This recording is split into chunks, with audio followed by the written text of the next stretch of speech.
Hello and welcome back, fellows and fellas. Very nice, very nice. I gotta start adding some sound effects to these myself. It's pretty fun. So, being that it is in fact the first session of this month of June, we are in fact going to be doing an insight check today.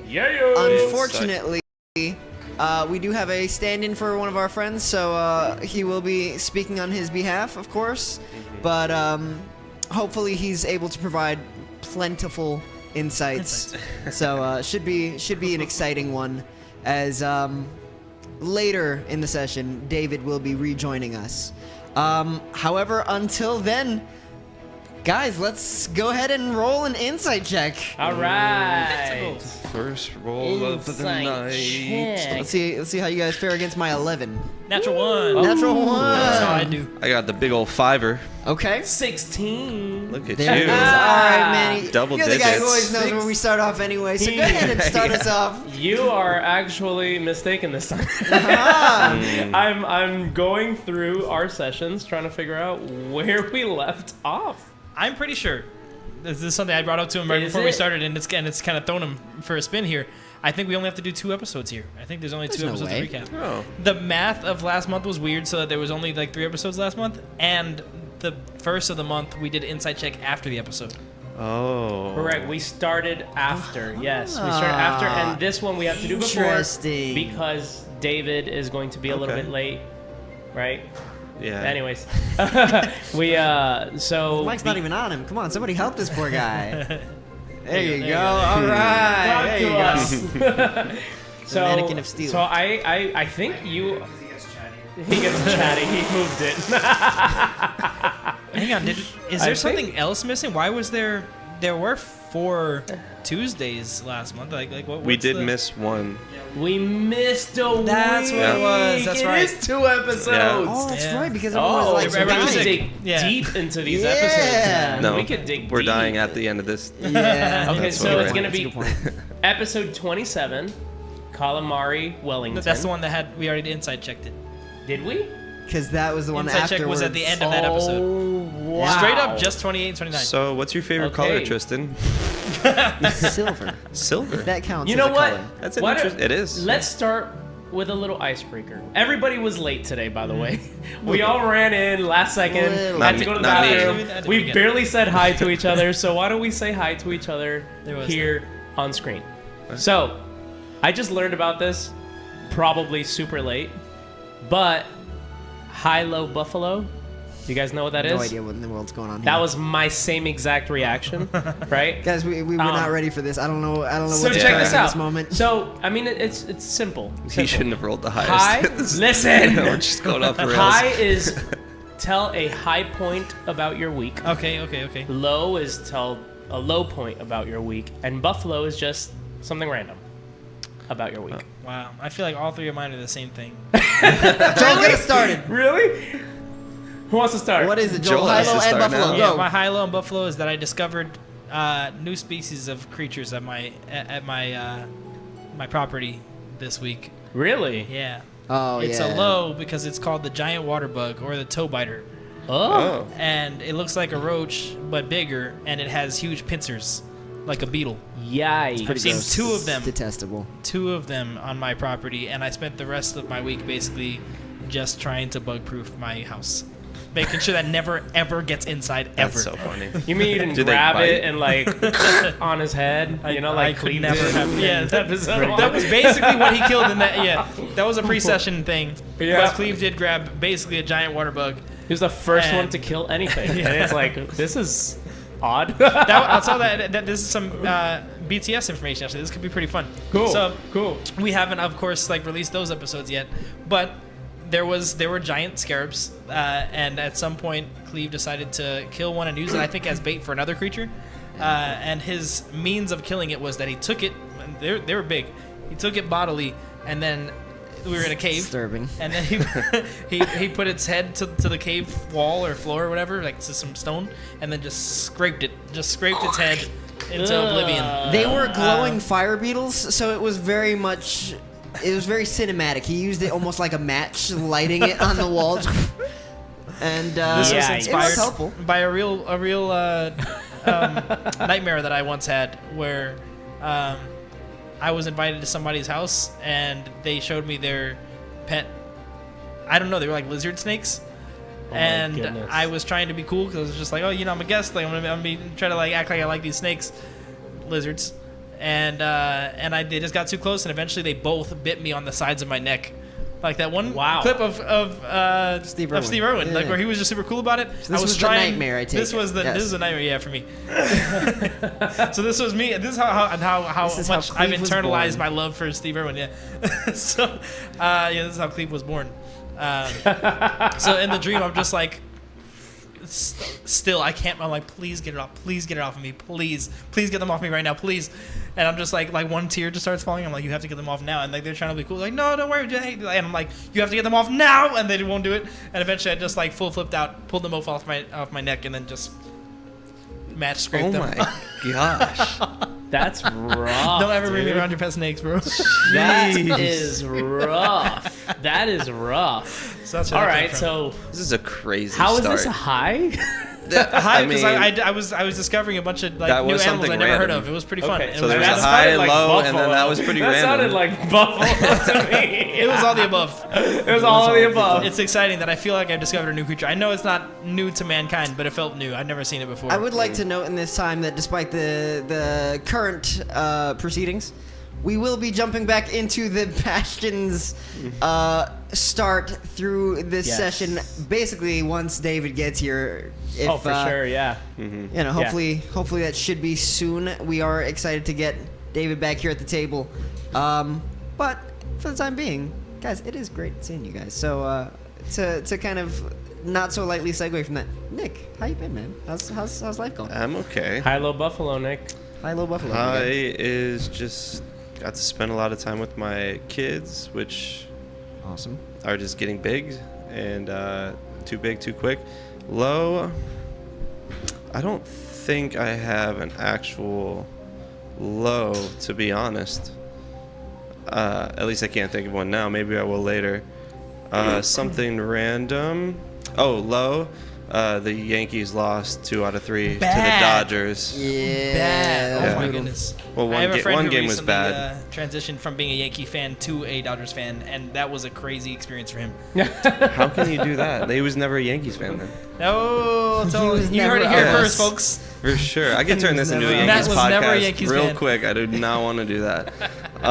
Something random. We went to Repticon this weekend, and my daughter wants to get a new snake. No. Right after that nightmare. A ball was nice. python. And I was thinking about keeping it in this area in the dungeon. Nice. We'll see though. It's gonna be one Nice. of Joel's props behind Yeah, him. but now I think behind she his needs to seat. get 2. So, That's crazy. That's all I got. Crazy. What about you? What about you, Manny? All right. I'll start with low. I've had an ear infection for an entire week, and it's painful, and I can't hear anything from this point on. So if I'm like this, trying to listen to Tristan, that's probably why. Because I'm like almost fully deaf in this ear, and it really sucks. Does it make you able to like sing and hear your own pitch easier? No, like as if you're doing actually, these? it sounds like when you get really nasally, like because you have a cold or something, and it feels like you hear yourself like way in the back, like far away. Yeah, that's how I feel. But only like on this half. It's like the weirdest, most like trippy thing. Yeah, big low. High. We took my daughter to Sky Zone for the first time, and the girl had literally the time of her life. That's amazing. And that was, I mean, as a yeah, dad, she's so you little. know. Yeah. As a dad. So, like, we've been meaning to, like, eventually put her in, like, gymnastics or something because the girl's crazy. But at 2.5, like, she wanted to jump with the big kids. She was, like, balancing on the balance beam and, like, jumping around. She jumped in the foam pit. Like, it was cool. You know? And so that was really fun. So now I have to just ask because she's so little. Did she seem like she had an easy time getting out of the foam pit? No, was it, like, not super at all. hard? Yeah, it was It's- super tough? I struggle getting out of the Well, no, foam because pit. I It's thought the it was worst. harder for us because like being an adult, like there's so much, just more weight. typically the adults get stuck. True. No, she luckily she didn't go too deep in because You've been fishing. Like, Yeah, I'd be fishing her because if you've ever jumped in a foam pit, it's not easy to get out. It's its all. own D&D experience. Yeah. You In can roll fact, on that one she easy. went in there. She tried to get out. She was like, I had to like carry her out, but she was like by the edge. You know, she's little. Scariest thing about Sky Zone is the other children that go to Sky Zone. Yeah. Yeah. I am They're like wild. I have to be a force field around my kids at those places because some parents just Yep. are a little bit more laissez-faire. And it wasn't as packed, so that was a big plus. Yeah. And because she's a toddler, they allowed us in the Yeah. netted area and stuff away from all the other kids, but she wanted to jump with the big kids. Buffalo, for like the first time in like 2.5 years, oh my God, my daughter's 2. For the first time since 2022, I think was the last time I wrote a new song Hey. Yo, okay. no All right. way. for my About- kids. About what? Oh, about okay. That's cool. Full dad mode. Except the ear infection. Yeah, thank God. So That's there you go. awesome. So yeah, it was nice. Can't wait It to was hear nice. that. I'm assuming acoustic guitar. It's an acoustic, Of course, yeah. folky. I'm thinking John Mayer Countryish kind of- Daughters spin-off. No, Tristan Actually, should play it at his no. wedding. I'll show you later. Okay, all right. Tristan, high-low Buffalo. Unless David wants to go first. Well, this is more like high-low goldfish. I don't recall events beyond like 4 hours prior to any given moment. That being said, I only think positively in life, which is a God-given talent of mine, and I thank the good Lord for it. That being said, I was just reminded of the fact that it is now public knowledge that I am in fact having a boy, so that's exciting. Big high. Big high. Team boy. Yeah. I will unfortunately be the parent that Nick fears, and I'm just going to be flinging my child around and allowing them to just go We have a fly boy. and kick whatever and whoever they want all Yeah. around Sky Zone. It's going to be a great time.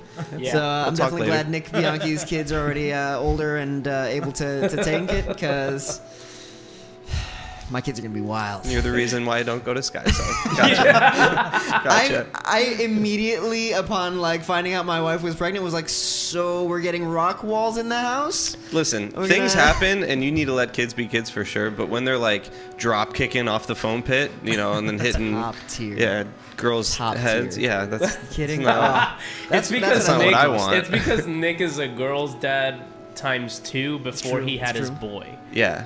Well, my boy, It's a little bit different Oh, when it's a you lot become different. a boy dad first, which I don't have that experience either. I still don't want my Even son though- to drop kick other girls. Nah, I'd let You my know. son Not get ideal. drop That's kick. fair. No, I'm just kidding. All right. See, I was going to say, yeah, As at long home as we he's got... not hurt, go for it, bro. Nice, yeah. I'm Go not for worried it. about him. So, yeah, that's all the girls' the- cases. it's the Well, other- I don't want girls getting drop kicked. You know? See, I'm used to like... So At you gotta home, crack some eggs to make an omelet, huh? at home we've got a 62-pound dog and what, like a 4-pound dog? 4 or 5, yeah. And everybody's always terrified that the 62-pound dog, while showing fangs and everything, is like gonna like eat the tiny one.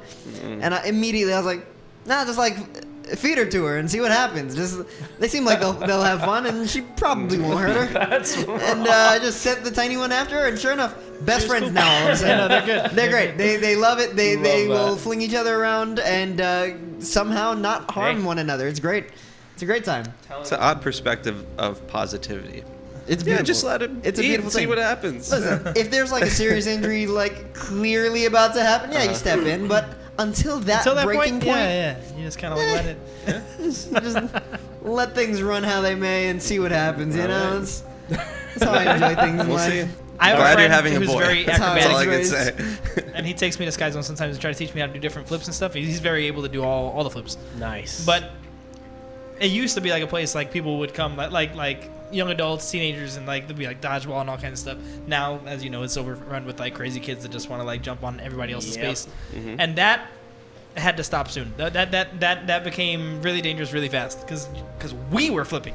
Yeah. Just grown 200-pound Yeah. guys just Yep, jumping around, yep. going upside down, not seeing all their surroundings, and some kid jumps under you, and you can just end lives. And it's just like you Yeah, can't, it's you can't be there anymore. A lot of parents, It's true. after parents too, in that place. I don't know if you've seen some videos or there's a reason why. Anyway, See, Did you I do- worked there. I worked at Sky Zone, Oh, you and did? That was I your first saw job, right? the injuries. I saw the parents, the children. I saw everybody at play. I saw the people being like full psycho. And the truth is, not as bad as you'd think.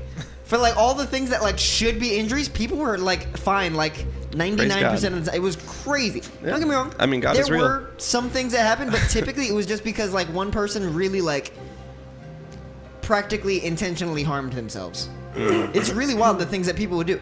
I had one kid who was there every single day. He was a little heavier set, and he was incredible. He would literally sprint off the walls, Heck yeah. do a backflip off the trampoline, sometimes like a double, just already breaking the rules. What? Yeah, And he would intentionally land right at the base of his neck and pretend like he went unconscious. It was a horrible thing for a court monitor to have to deal with this guy's own. What? And yet every single one of us was forced to get used to it because his mother worked for this school that it's attached to. No way. Gotcha. So we had kids like that all the time, and they would wow us and terrify us all at the same yeah. time. So there comes a point where we just had to be like, well, that's what they do. Kids are amazing bouncy creatures. Well, that's a good buffalo. yeah. It's pretty wild. That's a good buffalo.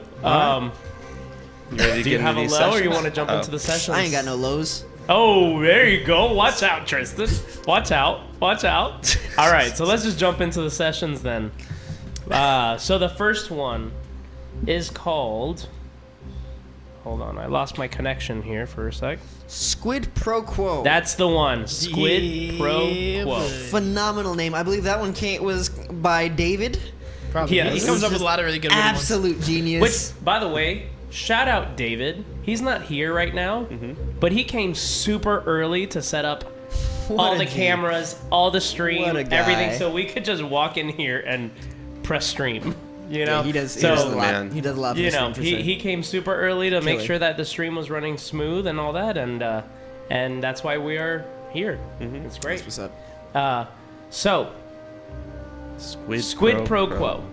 The previous one was Calamari Wellington, right? Yep, where they rolled an aboleth in sand, trucked him through the deserts. and- Yes. Squid Pro Quo, I believe, was when we finally went into the ocean. Yes. Yes. Yep. That was where That we was trippy. encountered. What does anybody remember the name of the dinosaur? I keep forgetting. Anybody besides Tristan? Plesiosaurus. Plesiosaurus. Wow. So, recall. so it was really interesting. So this aboleth, right? If I'm trying to remember correctly, Yep. he New Jeff Jr. New Jeff Jr. Yeah. knew Jeff Jr. But He- we gotta he- respect him. Yeah, you gotta respect the name. He finally gets a little bit of water, and he just nasty tentacles everywhere. Beautiful, but you know that's fine. Beauty is and subjective. he curses us, I guess intentionally for help, to be able to breathe underwater, right? He takes away the original curse that was on Cleave, where it made him permanently a spider, and he was able to go back to Cleave. And he added, or he enacted one that he already placed on him with the dominate person. Yeah. it was- Yes. That was a hold terrifying up. Can little we talk touch. about that? That was its own whole interaction where I was Yes. starting to like, hey, I don't know if we should just put him right We were into the starting ocean. to doubt what we were doing. Yeah, I really wanted to. Joel, really wanted to That was crazy. make sure he didn't touch the ocean. First of all, that was like my intentions. Yeah. Cleave was on just like, let's be cautious. Let's just like let's get him somewhere first. See if we can talk to Arrendor. See if we can find somebody who knows anything about aboleths before we put him in the ocean. But then he put his little influence onto Cleave's mind, just like, hey, I'm officially going to use this dominate person. And Wild. that just like that. What? Just like that? I'm just like, I don't just know, guys. Look, controlled he's the being four really, horsemen. he's being really, yeah. So annoying. He's So- being reasonable. He's being, he seems like a great guy. Yeah, pretty it's scary great. one. Great friend to have around. Very manipulative. So we go in and he gives us the ability to breathe underwater. I do have to say, he kept his promise. He kept his promise. So Aboleth of his word, for yes, sure. we saved his life, but he kept his word. Yeah. Arlyn had asked him in the journey to take us to our first bastion. Did we talk about all the information last time? That was Calamari Wellington, right? We got so Largely, much lore. Yeah. Yeah, so Yeah. we found out this is like an ancient, almost all-knowing creature because he's lived forever. Yeah. And he gave us information that he knew where the bastions were essentially, or at least the nearby yeah, bastions, right? So the aboleth specifically retains the parents' memories, which is a very, very interesting thing about them. So they're able to absorb memories, first and foremost, from their parent, and then from the creatures that they consume. Oh, wow. So, Yikes. when brought underwater, not only did he retain the memories of its parent, but it asked to consume creatures to get more information about the current standings of the world and the layout as things currently are to ensure that he still had a generalized path towards where he thought this bastion would be. This is what Insight Check is all about, because we didn't know this. Yeah, originally I assumed the bastion we were going to was the one that was using them for power. But now that you say that, he could have just ate somebody that knew about the bastion that we're going to. So I kind of already figured this was not the bastion that they kept the aboleths in. One, because we found them trapped in the desert. Two, because this is their domain. Yeah. Like, put an aboleth in an underwater bastion. Like, you're probably not going to have a good time keeping him still. We didn't know where the tunnels went, though. And also, we didn't know over time, just like, deserts today used to not be. So, I don't know. I was just keeping options open. True. But that's that was just my crazy assumption, information. too. But I was just like, So, I still think there's a bastion in the desert, and that's the one that used the aboleth's powers. Okay. That's my assumption. Yeah. Right? So we got to figure that one out, right? Now, I don't remember if he answered my question, which was, if we set you free, how can we get power to power the bastion without, costing you your freedom? I do believe there was a brief answer to that question, which was that specifically he does not, or it does not know. However, creatures like the aboleth within the 5 primordial races were once powerful enough to do things of that nature, at the very least. Some were more powerful than others, but it is for sure coming from a time period where, at least according to its own claims, creatures were stronger back then. Dragons were larger, monsters were more fierce, even the animals were a greater threat. And yet he looks around at you guys and he's just like, what happened? Why is it that you guys are these half forms of these creatures and you're just walking around like people? So all the larger creatures we saw in the beginning of our sessions, were they just kind of like, those aren't how they are in the modern day now? Those were kind of preserved from... So from the perspective of Manshire, you guys have been largely... the word that comes to mind is coddled, sheltered. Sheltered from the outside world. But you would know that this entire continent was overrun by giants at some point. Okay. And with that, isn't just giant humanoids, but rather giants of all sorts. Gotcha. And so while you guys have gotten to everything, explore and meet some giant creatures, there is also giant fauna in different areas as well. Cool. So that's why definitely there was giant a lot scarabs. to be explored. Giant scarabs, Which is why there was exactly. giant scarabs. Yeah. Exactly. Yeah, there were giant exactly. everything in that area. Initially, there were giant crabs, giant turtles, giant scarabs, giant toads, giant snails, giant everything. And so that was just kind of a pooling of creatures from the outside world to give you guys that first taste, essentially. Interesting. I wonder what happened. Huh. Why is everyone so small now? I don't know. David's in chat, though. He goes, I'm here. I'm in chat. Trapped. Audience, set me free, please. Call the authorities. What a slime ball. He said. That's hilarious. So anyways, so we have to figure out how to power the bastion that originally used the aboleth. I guess he just didn't know. It's not very helpful, because now we just set free a huge source of power that we could have used to power one of the bastions that we are called to power, if we, are still alive. We're still alive. The big old asterisk at the end of this Yeah. insight check.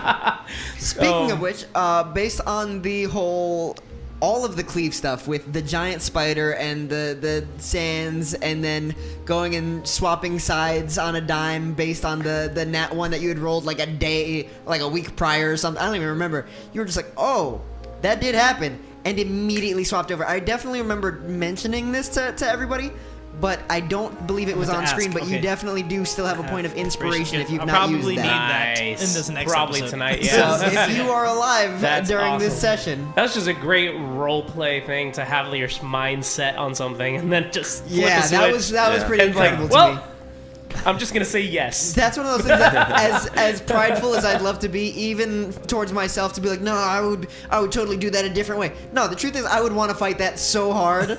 I would want so desperately to be like, yeah, but, and so for Joel to just turn around and be like, well, guys, I think we should just help him out here. I have been helping Bring him to the mostly. ocean. He looks parched. I don't remember looks if I parched. put this on like the mic, but there was definitely a point where like I was really trying to like role play reason with the other players, just like, Of well, what? here's why The switch? we should help him. Like, Yeah. we For sure.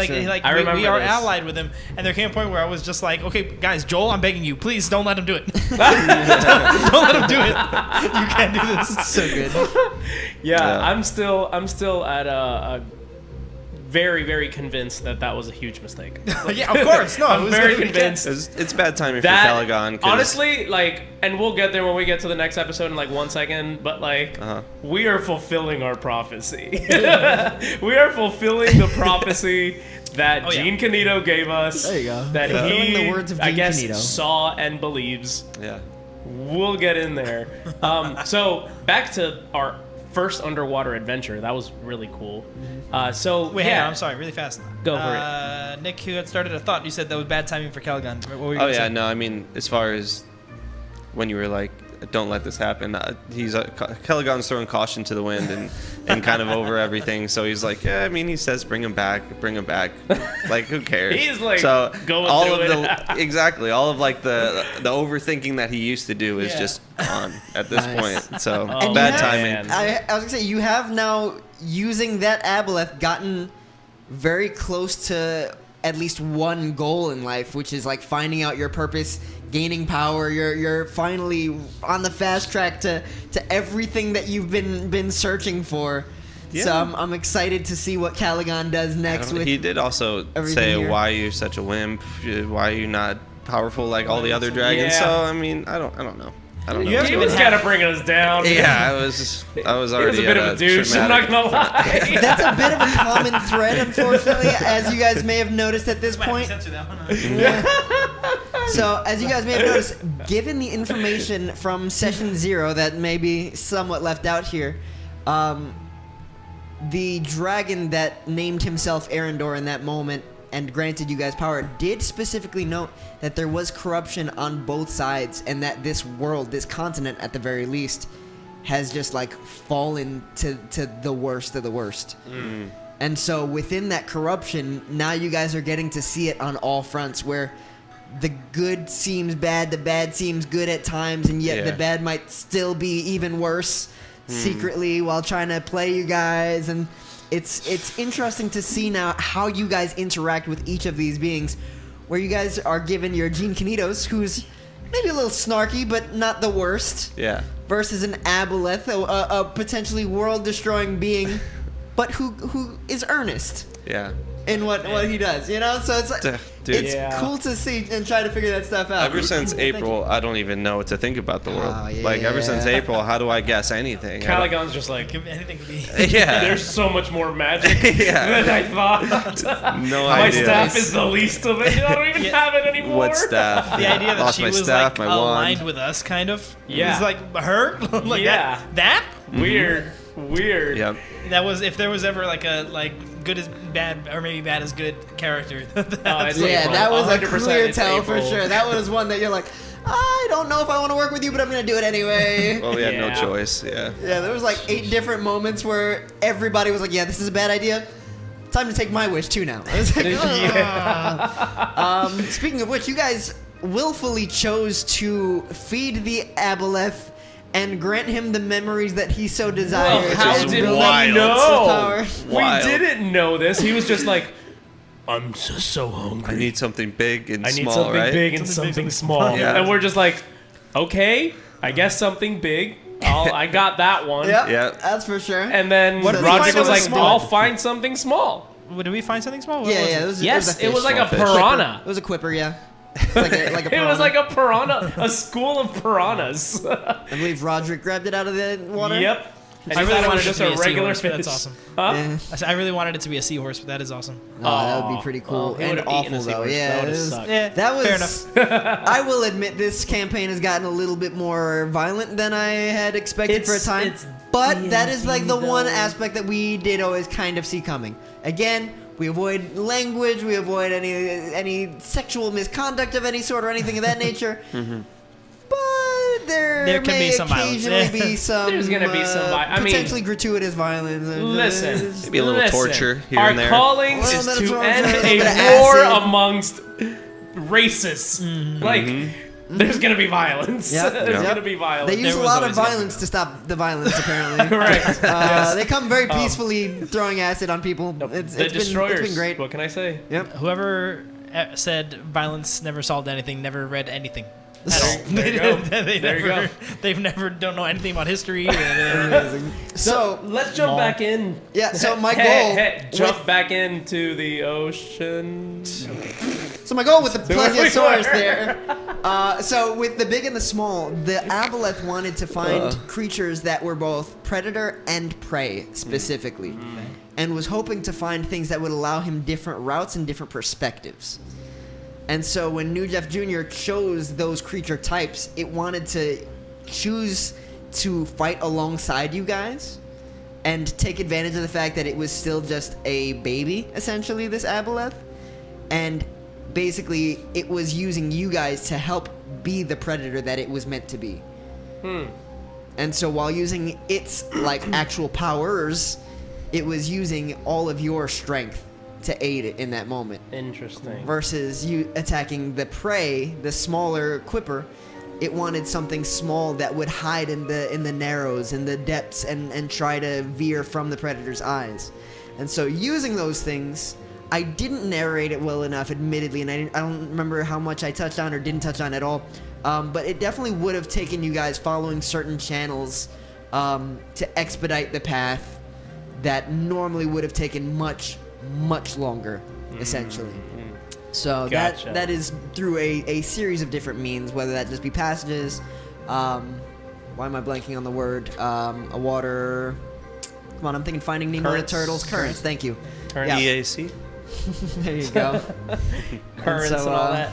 No, It's a I great do have band, to too. say this underwater little mini adventure that we had underwater in a totally different realm that we were not expecting, to be honest, in this campaign.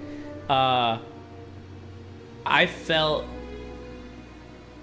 felt one of the coolest moments was you narrating when the plesiosaurus just creeped up on us. Nice. This giant shadow. And I was like, well, I'm Yeah. here. I'm going to fight it. And he basically just put me in his mouth. And the aboleth froze it Yep. and just moved it away.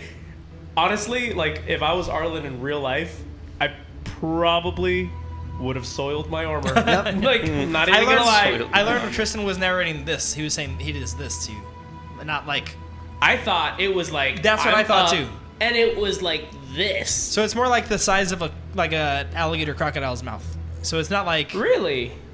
Still It's not very the dinosaur large. It that I was thought it a was little from bit- like Jurassic World. I thought it was that, where it was Okay, like a same. submarine. It's not that. It's Okay. it was like Still very large, no, very still, scary, yeah. very large Still. mouth, big old giraffe neck. Which we have a picture of it. We haven't Oh, shared have we on not shared socials. that yet? Wow, yeah. We haven't shared that on That was a socials, pretty good so shot, I will too. be sharing I that enjoyed this that week. one. So you got guys a can few shots get in. a view still of the terrifying, yeah. plesiosaurus Horrifying. I hate that. facing Arlyn. It's only Like, terrifying because it's underwater. terrifying. yeah. And then both, we a little both. just beat it to death, and the aboleth ate it, and it was like an easy battle. It was weird. I'm excited for you guys to go back into the ocean without your aboleth, buddy. That's Oh, gonna be a great no. time. Oh Because no! that was not an easy creature to defeat. You guys just had an aboleth on your side. Yeah, And That's true. that probably would not have gone in your favor otherwise. I kicked the heck admittedly. out of that thing. I don't know what you're talking about. True, it's a I good point. kicked the crap out of It's a that. very, very good point. You know what a it little looks like clipper. that still exists is a leopard seal. So he was saying These things like are it's always gnarly. terrifying because it's underwater, but I'm like, if a leopard seal was just in this room, I'd be terrified. I'd be so scared. I don't think so. A leopard seal? I mean, it's my. on my ground, you know. I There's feel swords and stuff better around than here. I would in the water. Yes, You got that staffs is I true. and have a bows. sword. I'd stab it with my prop I'll throw sword. fake David my, at new, it. my new club torch. This thing's pretty dope. Hey, yes. We gotta wrap that in some cloth and sick. light it on fire. It'll be great. Yeah. Sick. But I would still be dude. afraid if there was a leopard seal in this room. So That's why we have a mannequin. You give him the mannequin, Yeah, and we true. Yeah, run. there you go. So after these fights, and we fed the aboleth, he led us through some like ruins, right? Yeah. It was like the underwater ruins, I guess, of was this like this bastion subterranean, this like, kind of area. There's. I don't want to give away not too sure it's much ruins. just yet, but you Yeah, guys I'm not sure it's ruins. I think it's noted just- for sure that there were active humanoids of some sort. At least something resembling Underwater. humanoids Underwater. underwater within the kind of cavernous indwelling underwater, similar to where New Jeff. I'm sorry. Senior actually was initially being kept. So in that massive cave system underwater, kind of trapped in there, under the land itself is where the four horsemen had to actually kind of swim through in order to get back to this bastion. And so swimming through back like into the crust, if you will, of Elora, they were able to kind of branch out and see where this cracks back open into one massive like city-like structure deep within the depths of the ocean. But you guys weren't able to make out much, and you guys were clearly well above any of the actual civilization, if you will, if you can call it that. Who knows? You've yet to see. But they did get to encounter, briefly, just signs of life as humanoid silhouettes passed by not with light. creepy How- at You said all. with light, I believe with some amount of light. but no, we Shown. didn't see any lights in the depths. It was all. Only briefly from afar down below within that cavernous space. Yeah. We might be back there soon. Very, very creepy. Very possible.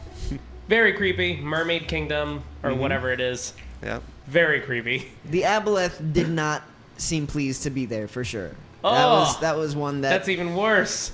it was not fond of and actively avoided at all costs, basically. Maybe which that's the is place. why they all just kind of swam around the outskirts. Speaking of actively avoiding, there's something with this acorn.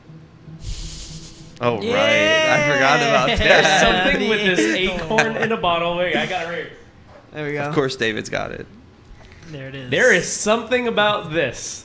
Something about this. It's an acorn. That might save the world. That's hilarious. That might save the world from a world-ending creature. Because the aboleth did not like this. Is there a label on it? I know I gave It him just this says jar, David.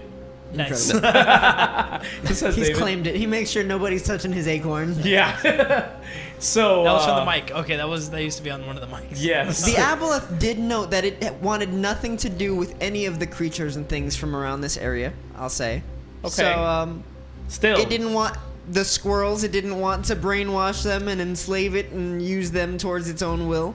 Yeah, But it didn't seem fond of the acorn, admittedly. It didn't. Yeah, it didn't have the same response as it did to this tiny little acorn. This is different. So I'm excited to figure out what this is because that was wild.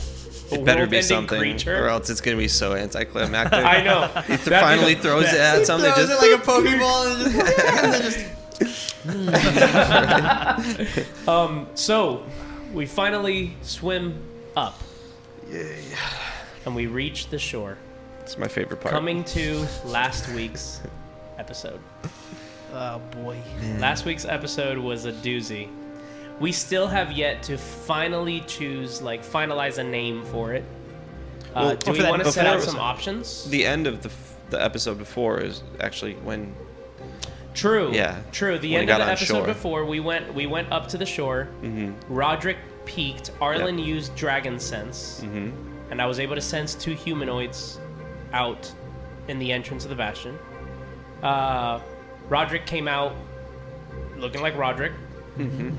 One of the orcish guards spotted him and confronted him, and immediately Rodrick tried to go back underwater and realized he couldn't breathe. The curse was done. So he disguised himself as an orc, and he comes back up to have this encounter with this other orc.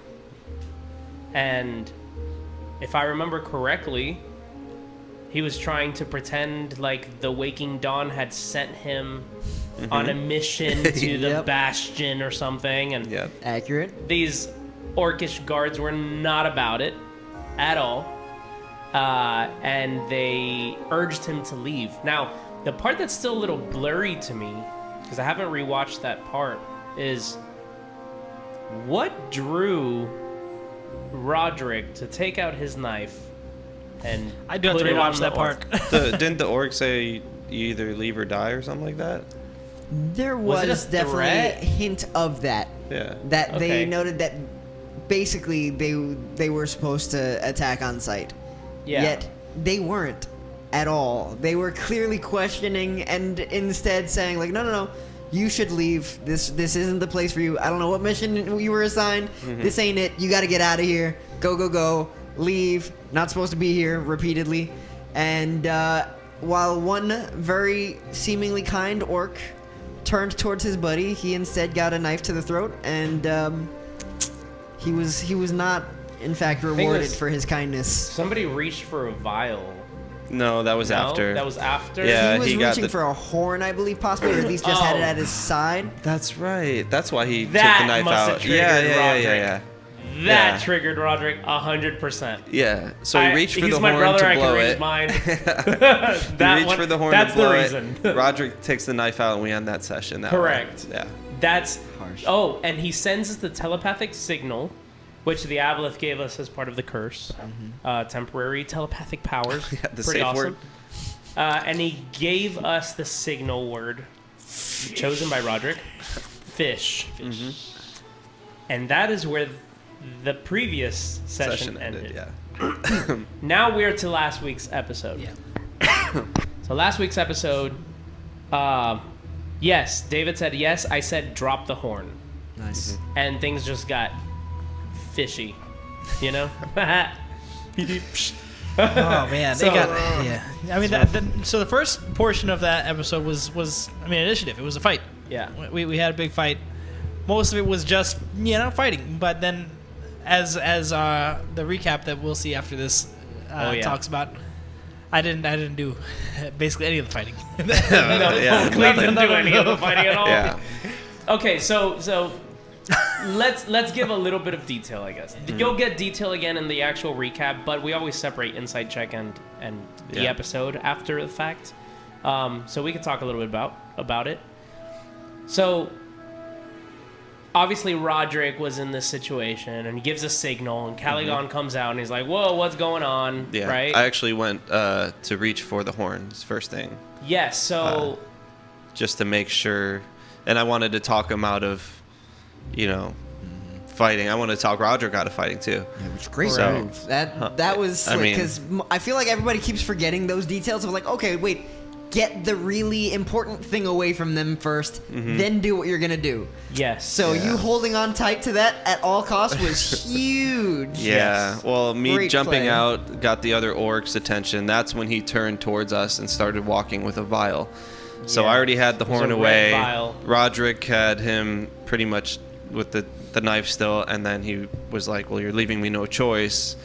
You have my partner, pretty much ready to Yeah. die." So he drinks the vial, and that vial does what exactly? So hold up. Before we get into that, he says something that I was doing our weekly recap, trying to obviously do the recap that we're gonna see later, but just to also have a full recap on our notes.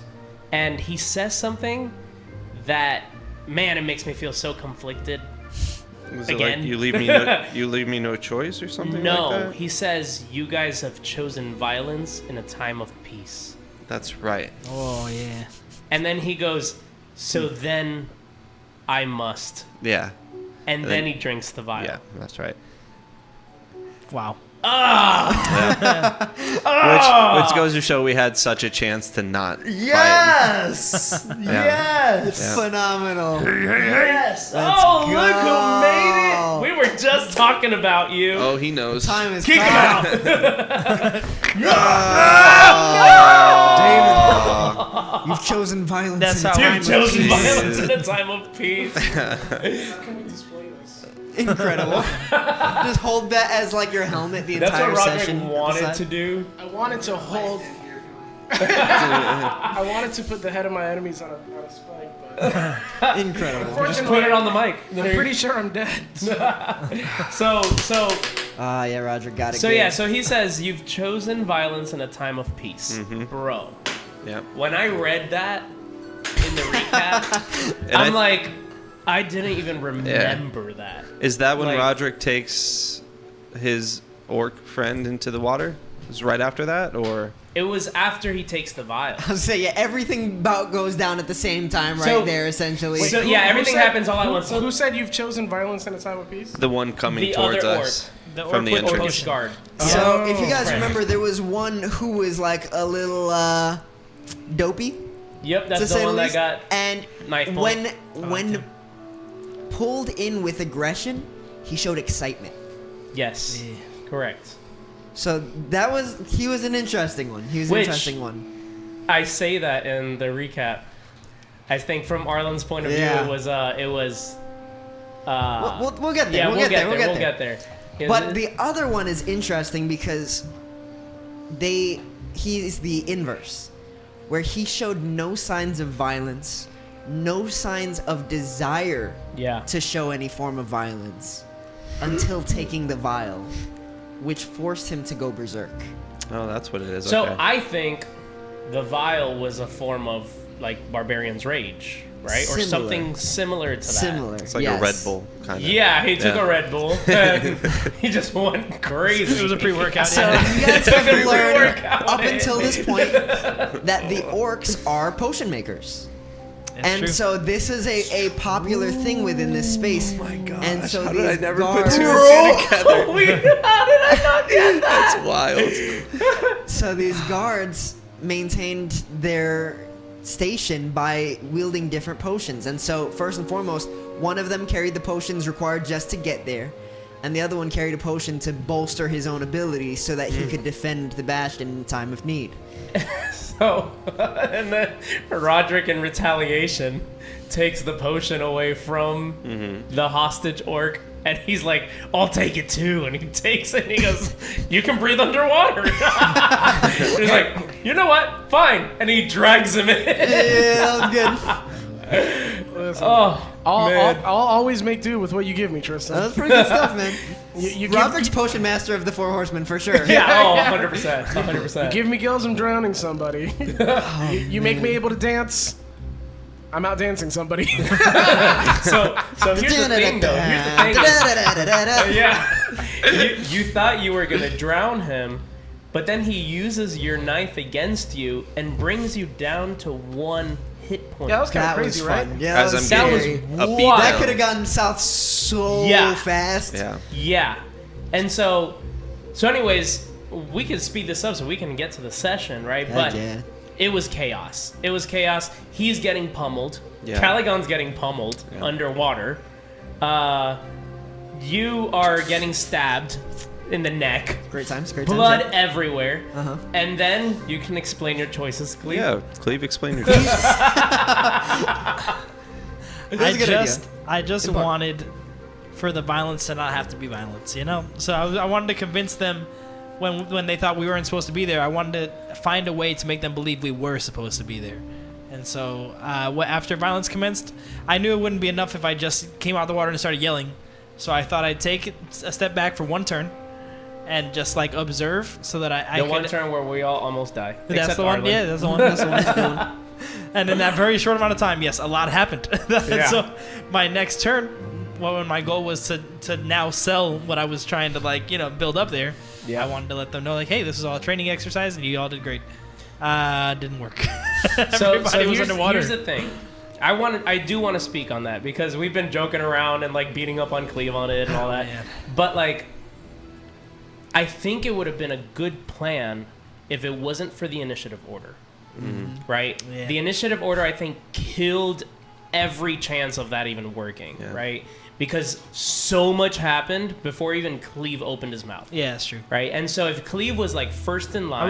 was I absolute bottom or was you? I was absolute bottom. You were right before me. Yeah. Yeah. And Calagon, so- Well, the best part was the NPCs, first time he said Cleave, something, Tristan's Arlyn. like, everyone's underwater. Yeah, so that's the thing. Nobody Is heard like I just tried to visualize what was going on, and Cleave had gone out of the beach, chilling by a boulder. Right?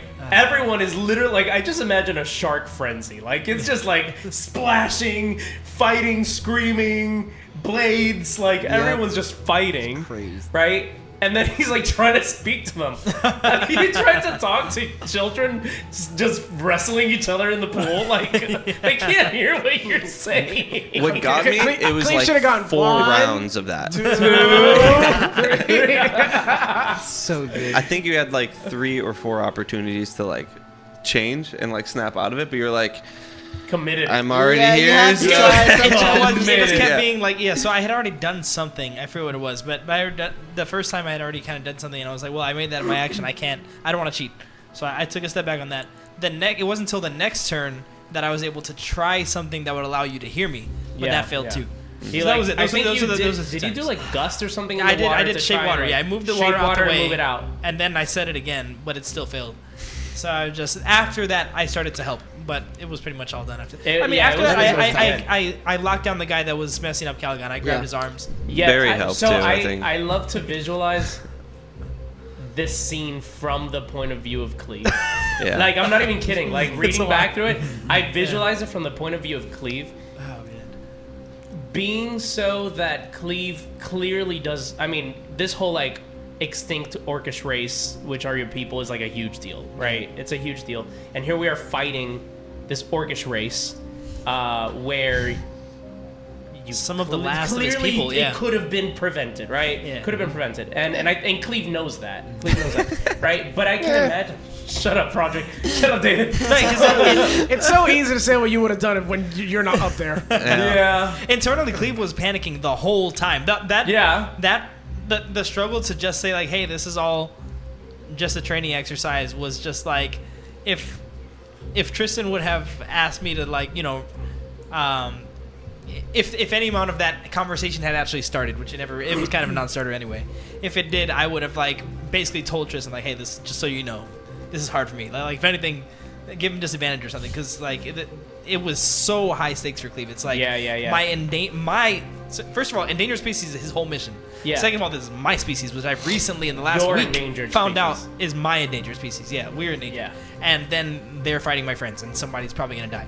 Yeah. So the whole time is just panic. Just like And so the part that I like to visualize, right, is Cleave at the shore yelling at this water, right, at these people just wrestling, and then a spear going through one of the orcs and skewering them at the top of the shore. I think that was it. That was the point where I Yeah. stopped trying to do It's any like, yeah, there's no talking that training down. exercises. It's just like, yeah, somebody's dead. It's too far gone at Yeah. that So point. funny. So Calagon drowning I'd underwater, like to getting beat. explain myself a little bit You on can that. breathe underwater. Right. Not at so that like point. I also tried so hard just to not metagame as Arlyn, right? Because we were not talking telepathically. All he heard is fish, Yeah. right? Which was our code word to be like, there's danger, it's time to go. Like, 4 horsemen unite. You know what I mean? Like, and like, I was at the bottom, which worked out splendidly, right? In initiative, because I was just underwater the entire time that all of this happened. And then from Arlyn's point of view, all I see is blood, right? And it wasn't green blood, it was red blood. So I knew it was Rodrick. And then all I see is Calagon getting pummeled, and I'm the only one left down there. He doesn't know what's going on above shore. Yeah, you do what you have To to. my perspective, this was war. Like, that was it. the orcs are coming for us. We're here in like the highest stake that we've been in. We're at our first bastion. Like, this is like gonna be like a call to arms mission, and then there's a fight, and like Arlyn's like, all right, it's time to protect my own, right? And so the first thing that I do, I'm like, well, I'm not gonna use my sword, I'm gonna take out my javelin and not get disadvantage, right? That was the real key. That's more of the reason why, yeah. And just like pierce right through the first orc that I see, who is killing Rodrick, killing Rodrick, and I was at 1 hit point. and it just turns out that I killed him. That I killed him, and like, That's tough. like, again, not metagaming because I knew what was going on outside, right? It's kind of like what David always says, like, I have to play Rodrick. I have to play Rodrick. That's what Rodrick would do, right? Even though it's like absurd, you know. And you're like, I have to play Cleave. I was like, well, I have to play Arlyn. Yeah, no, I have of course. to play Arlyn, right? It's mainly whenever I like make a mistake. Yeah, and then that I'm like, ruins all the 4 horsemen. I'm like, David wants so bad to like take this back and be like, I'm so sorry this was a misunderstanding. But Rodrick doesn't say, I'm so sorry this is a misunderstanding. It doesn't exist. in his Doubles down. vocabulary. So I'm like, it goes all the way back to Gene Canito. Like I had to double down so hard on that Yeah. when I just couldn't. Man, no, That, it's so that good, was me though. that whole session, unfortunately. Yeah. Because playing those 2 orcs in the situations that those guys got in was very difficult for me, especially with how the session ended. But the fact that you guys were playing to try to reason with the once reasonable orc was so difficult, given the fact that his whole thing was that he stays within reason to the best of his own ability and has to take a potion to be more like the other one. And Wow. then sees that while he's still burning, while he's completely hot-headed, while he's going fully berserk, and then is able to start calming down with the rationale of what's just occurred. That's hard roleplay right there. And so to kind of try to embody that, I went from like the more like intelligent speech of this one orc Yep. to like the more deranged berserk form to like this in-between state where he's just a guy now. He's neither haughty nor psycho. Yep. And he's just like seeing things and he's like, okay, so this is where we stand. This is what's going on.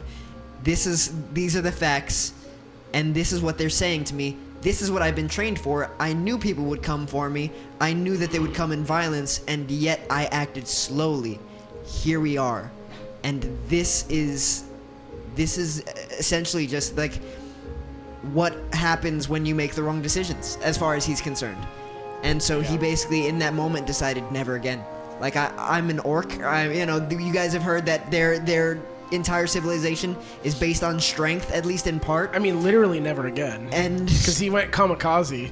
Yeah, Yeah. You tell me that was the one. That was him in like Spoiler with alert. reason. Spoiler alert, dude. so So hold on though. there are other things I think too. it would be. I Those think it would orcs be had good. way more backstory than you guys. Yeah, I imagine. expected. So I think it would be good for us to keep, if we're gonna keep talking, let's keep talking candidly about insight and all that. Let's not tell the story anymore and leave it to the recap.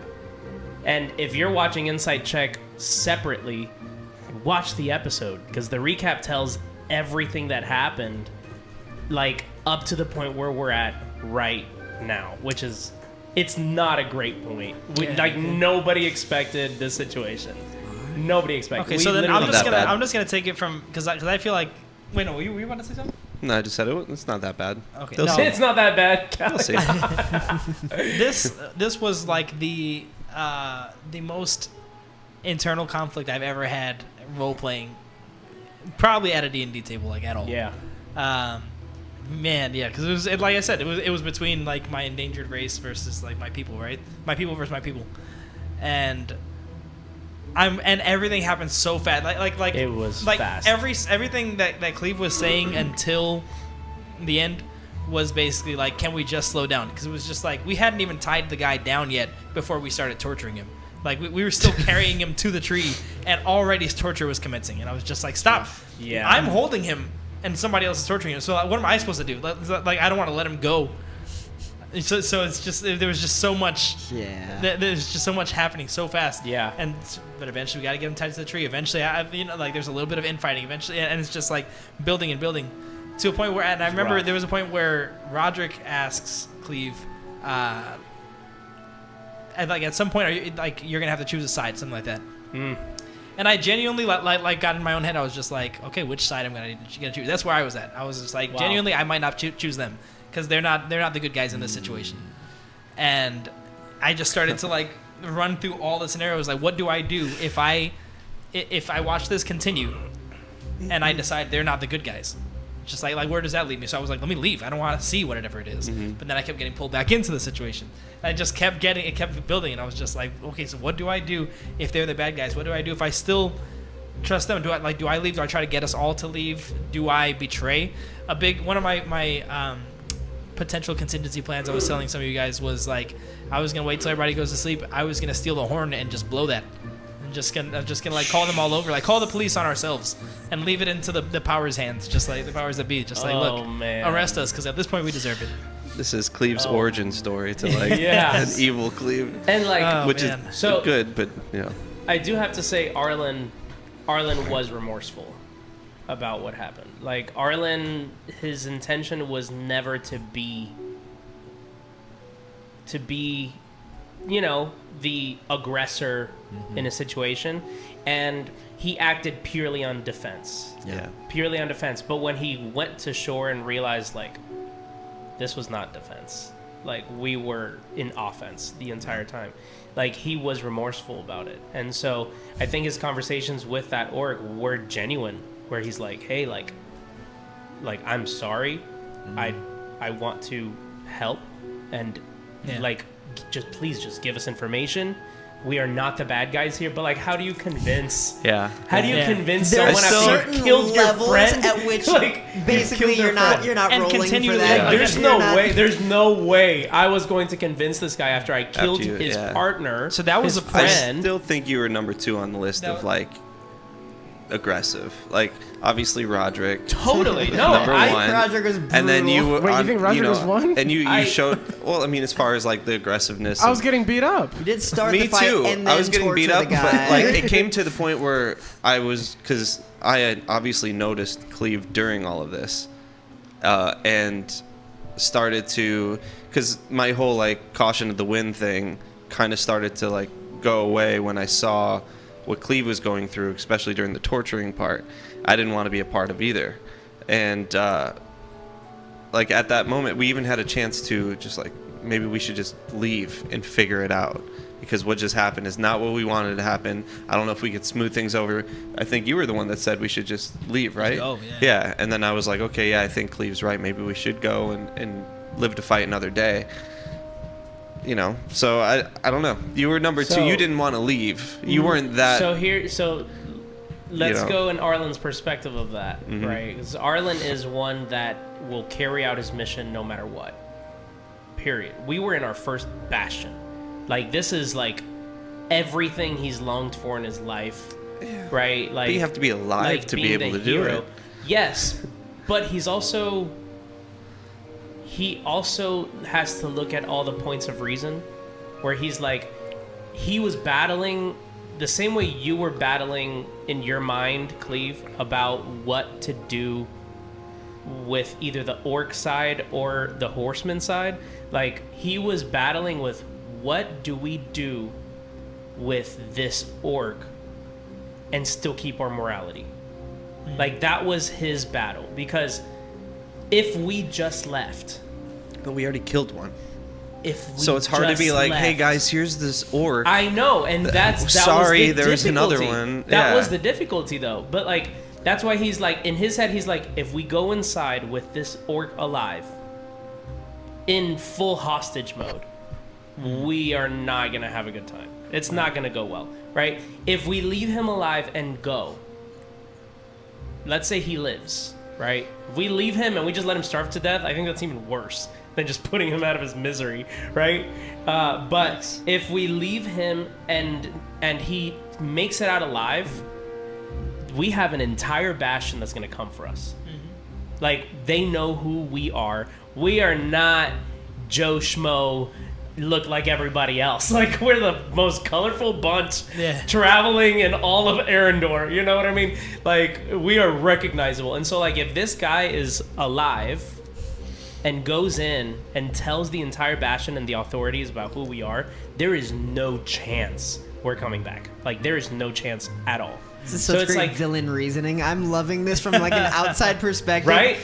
Of like, oh yeah, we have to do what we have to do, so we just killed everyone. Of course. Yeah, that was we can't the entire have session. any witnesses. Even though that was my entire session. But Arlyn did not want to kill him either. Right. Like, Arlyn was like, I feel like that, because ultimately Arlyn is for us. Sure. Yeah. Arlyn's for us. Yeah. Period. So he's like, he is good, but he is chaotic good. Like, if he needs to kill someone because they are like a threat to us and what we believe we're doing for the greater good. Oh yes. The It's- needs of the many outweigh the needs of the few. Yeah, it's like it's a hard but justified decision in his head. Wow. Well, here's know how what I much mean? I'm in agreement Right? with you. That there came a point where, so like, we call this villainous reasoning or whatever you said, but there came a point where you guys convinced me, right? Like in Cleave's mind, it was just like, okay, they're right. There's not really a good way that this guy comes out of this situation. This Correct. unnamed orc. And we get to still carry our calling. And we get to still carry our calling and virtue. And like the idea of all of us voting to just end a life of somebody that's just sitting there tied up next to us just seemed so dark to him. And then while he has to hear us debate it and then come to the decision and just die in like fear, like as he knows that like we've all voted in front of him that we're gonna come approach him and kill him now. That just all sounded like too dark. So the for sure definite plan that Cleave was locked into after, because everything else was kind of like conflicted, like we don't know. But the thing he was definitely gonna do after everybody goes to sleep was that when Arlyn woke him up for his watch, he was gonna wait for Arlyn to fall back asleep, and then he was going to take the orc out in his sleep. So he wanted to just take him out as painlessly and quietly as he possibly could. Similar. Well, the situation sounds like Arlyn. Well, this is what I was gonna get at. It's like everyone's plan. It's funny because like I wanted to take him out, and then I potentially wanted to take his horn, go outside, and just cast gust into that thing, just like super loud, blow the horn. Yikes. That Dude is wild. that Cleave makes is a threat at multiple levels, and I love it. That wasn't completely positive that I wanted to do that, but that was a potential outcome. I definitely wanted to, unfortunately, kill him so I could take that off of everybody else's back. So that we didn't all decide that. It was just something I did. And because I know that a big part of the reason they were fighting against killing him was for Cleave. So if he was the one to take him out, I knew that they wouldn't have a problem. So here's that's a big thing also in Arlyn's reasoning. Right. And Arlyn's reasoning is like he feels like a huge weight on his shoulder. Yeah. Like being unintentionally labeled as the leader of this pack. Like I think we've discussed that already, right? Yeah. And so like he knows as a leader like he must hear the opinions of everyone and make the righteous choice, right? And so like aside from him fighting his own morality, like he's fighting like we are a divided group right now where he's like, I want to have compassion and mercy on what Cleave is going through. He thought Rodrick was a little bit unhinged, a little bit. But because of that, he's like, I am. Because of that, like, we were in this hole as well, you know? And so it's like, we're already in this hole, you know? So it's like, I think the greater decision would be to just let him go. Yes. Let him go, right? But Cleave, right? But Cleave. And that was like a big thing where it's like that's the one thing that was really pulling him to be like, first off, his morality being like good and realizing like that we were in the wrong. Yeah. That we were in the wrong, right? And I knew, Cleave knew that he was the thing stopping them. That was what they would have done without him there. So which I will say, to the Four Horsemen's credit, to some degree, I do want to kind of summarize here with a touch of the ending at least. Of they did keep him wrapped up in chains. They bound the one free live orc. I didn't mean to tie him to a tree though. That was my mistake. Cleave went to try to bury the allied orc, the other orc that the Four Horsemen unfortunately killed. And with the live orc, they found rest in a cave. Actually, I think he chose even a more compassionate route. I think he chose to preserve the body so his own He people froze him, yeah. could bury him Yeah. in their traditions. Wow, with 5 feet of ice. Yeah. 5 feet cubed, but not 5 cubic feet. Yeah. Of ice. You think he's still preserved? You think he's still good? Yeah, you think he's still. You think he's still good? Who killed that other Deeply orc? considered. Who killed Arlyn, I believe, dealt the final blow on the other one. Oh, 100%. I skewered that guy. Like, I'm not going to lie. I mean, you're gonna have to live with that decision. I know that. For all that. I know that. Arlyn, you monster. Rodrick, you sent the signal. But I was gonna say like You could have said anything in your mind, and you said fish. I'm so excited for every future session where I have to hear a 4 horsemen just like fish, fish, fish, fish, fish, fish, fish, fish, fish. Sorry, what were you saying, Joel? No, I wanted to apologize out of character because I was Joel in my just like going through all the possibilities. Like, where do I go from here? Because I know my character would be so conflicted, and so I'm really trying to come up with all these different ideas, like things that are less destructive, that won't ruin everybody's day, Yeah, but like tough. also like that are true to the situation and the character, all that stuff. And like I said, Ultimately, And I after did it all of instead. that thinking, he came up with the idea to grab the horn and blow it. yes, that's what I'm getting at. He's like, I wanted to think make they sure. would've kept us He alive? said, I wanted to make sure I don't do anything that messes anyone's day. Well, And I his didn't do plan that. was to blow the horn. No, that was a potential plan. Another potential His plan. final plan was to That's why I'm saying Take I out was the thinking other night, you about. said, right? Yeah, so I said I was thinking about all those different things because Okay. one plan was that, another plan would have been to just let the night go by, let you guys decide. Let another plan would have been to just take him out and we go about our business. Another plan, there was like 20 plans in my head. I don't think we would. That was just the most destructive one, and I was fighting myself on it. Like I don't think we Pretty would good have plan. decided. I would've loved without- that. Without Cleave's I bet you blessing. would. Yeah, I don't think we would have decided without Cleave's blessing. Right.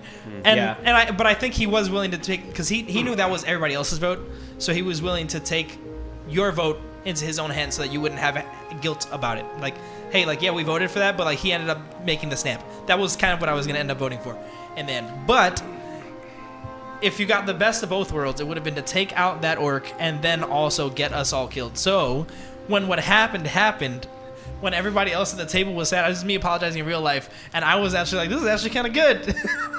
It's because it's like we did all of my plans at once. I didn't have to pick anything. It was phenomenal. Oh no. You I can't still pick if don't you're see dead. how we thought we were gonna like just wake up all bright-eyed and bushy-tailed near the entrance after 2 orcs go missing from being in, like, how did you not think we were gonna wake up with swords at our throats? Or, I mean, we woke up. Watch. Oh, we had a heard watch, something. Yeah. And we Yeah, heard but I something. actually made a point to that where I said there has to be a switch, Changing of the a guards, shift yeah. change. a shift change. So they would have done the shift change, found them missing, and then it would have been the whole army would have been at our doorstep. Yeah, even if someone's at watch when there's an army at your doorstep, you're like, hey guys, you ready to fight? Like, I don't know. I didn't now- see. I'm very proud of you guys. I for did the not see planning. the ending So happening fun. the way it did, but I did not see. I was really for leaving.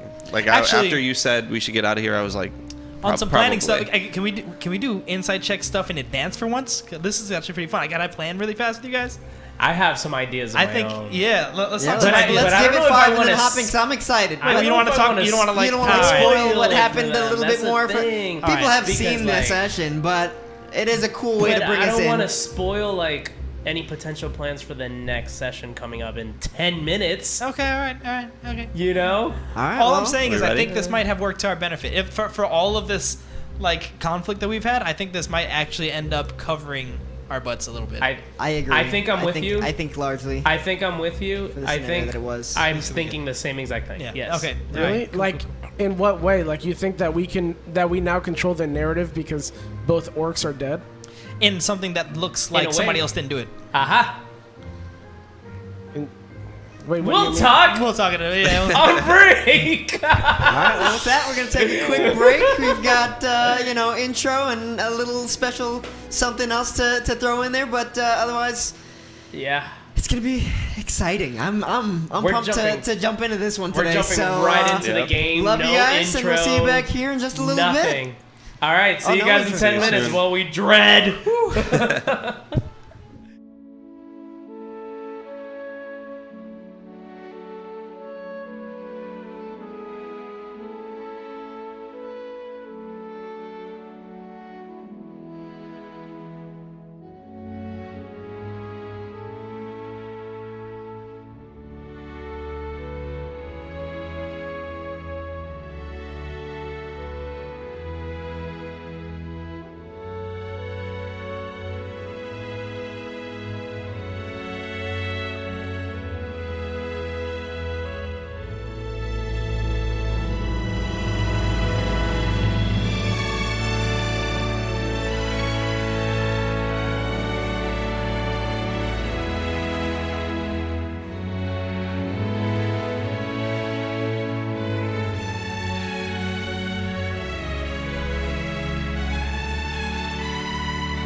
Erendor is on the brink of upheaval. For centuries, the clan struggled against giants until 400 years ago, new dragons crossed the Great Sea, forcing them to unite and build the 10 Bastions. As the threat faded, the clans fractured into the 10 Kingdoms, and all but the last Bastion were abandoned. As ancient calamities stir and darkness rises in the east, my 4 champions must rise up to unite the kingdoms, restore the Bastions, uncover their secrets, and stand against this darkness as a declaration of war. Calagon Dör. I will discover the secrets of my lineage and cement my legacy as one of the greatest adventurers of all time. Cleave still in here. The migration of the dragons forced the migration of peoples and beasts, which brings death. We're all invasive species now. I won't let us become extinct ones. The name's Rodrick Elwood, the voice of this generation, and the greatest performer in the world. Oh, and you should see me with a bow. And I, Arlyn Dursalai, searching for my father's sword, Trident, to bring justice to these lands. Together, we are the 4 Horsemen. And this is divine inspiration.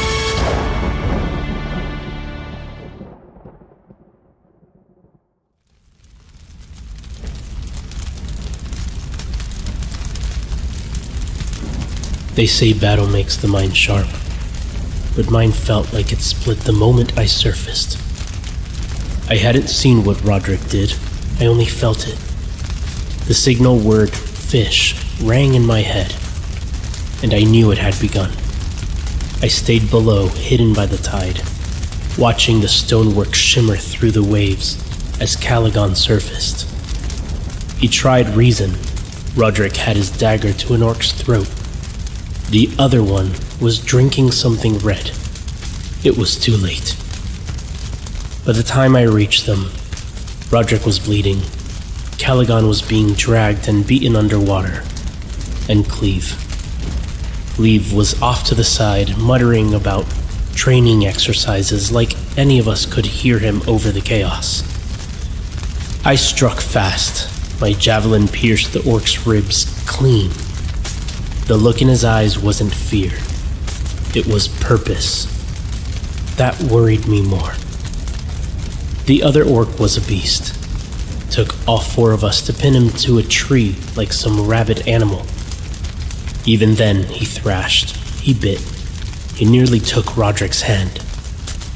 And when Rodrick tried to question him, even used acid, the orc just smiled and said, "I am the weapon." I approached him. Calm, honest. "We didn't come here to fight," I told him. "I didn't want to kill your friend. I was protecting mine." He spit in my face. I don't know what hurt worse, his hate or Cleave's silence. We dragged our broken selves into a cave. Rodrick called it shelter. I called it a tomb. And when night fell, I watched the horizon, trying to keep them safe. Then I heard the scrape. Chains on rock. The orc's eyes found mine. Calm now, resolved. He threw himself into the crate stacked by Rodrick. There was a flash, a sudden roar, and then fire. Heat like I hadn't felt since that day. Since the dragon came from my village. Since the day I lost everything. This night, I remembered. And as the flames burned, I feared I might have lost everything again.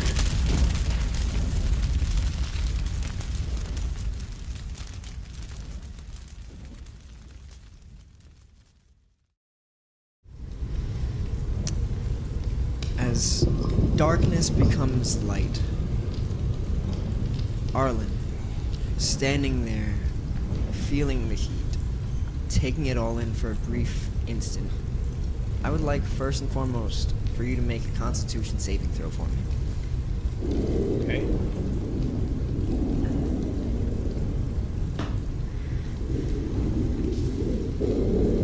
19. 19. Taking in your surroundings for this brief moment as your watch has now come to an end. You take a quick glance around the room that was just peaceful moments ago. And there's this brief, overwhelming feeling of fear. First from the light, followed by heat. Second by the realization of where your friends all are currently. And then finally, I'm allergic to at this silhouetted figure standing upright, breathing, heaving in the corner. Upright? Cleave. Your body moving before your mind has a chance to react. Going from a deep sleep, you find yourself burning. And before you know it, everything is red. You feel heat engulfing your entire body. Where Rodrick just was the last you remember before falling asleep, you see a massive pile of flame and soot and burning debris. On the other side, you can see Arlyn looking back at you with Calagon closely holding the form of Barry, bundled, pressed hard against the corner of this cave. You're up.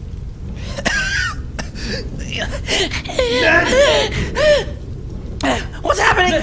What? Cleave! Is that you? Yeah, it's Cleave. Where's Where's Rodrick? everyone? Rodrick! Calagon! I'm up. I'm up. You're up. I'm going. Okay. I'm gonna get up and start running. First of all, behind me, Dead Orc Ice Cube. How's that looking? Like a regular dead orc now, instead. Okay. Question. Yes, sir. The standing figure, is it Cleave? It is. Okay. Cleave! I'm burning it. We need to get them out of here! Oh man, do I? Are there no flames next to Calagon? Not currently, no. And he seems to be awake.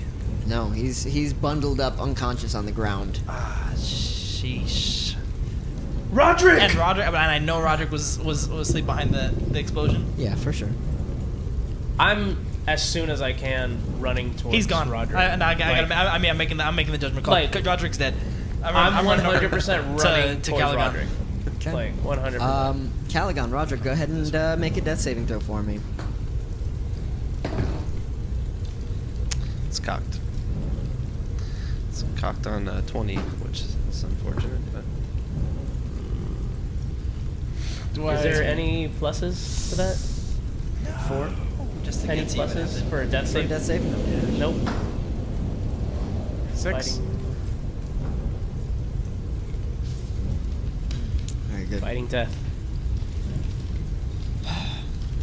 As you both run to your respective corners, Calagon is clutching something underneath his robe, which immediately is recognizable as you can feel the mass leaning down over them. Can I make it over? Cleave. We're gonna start with Joel. here. Initiative, that's right. Go for it.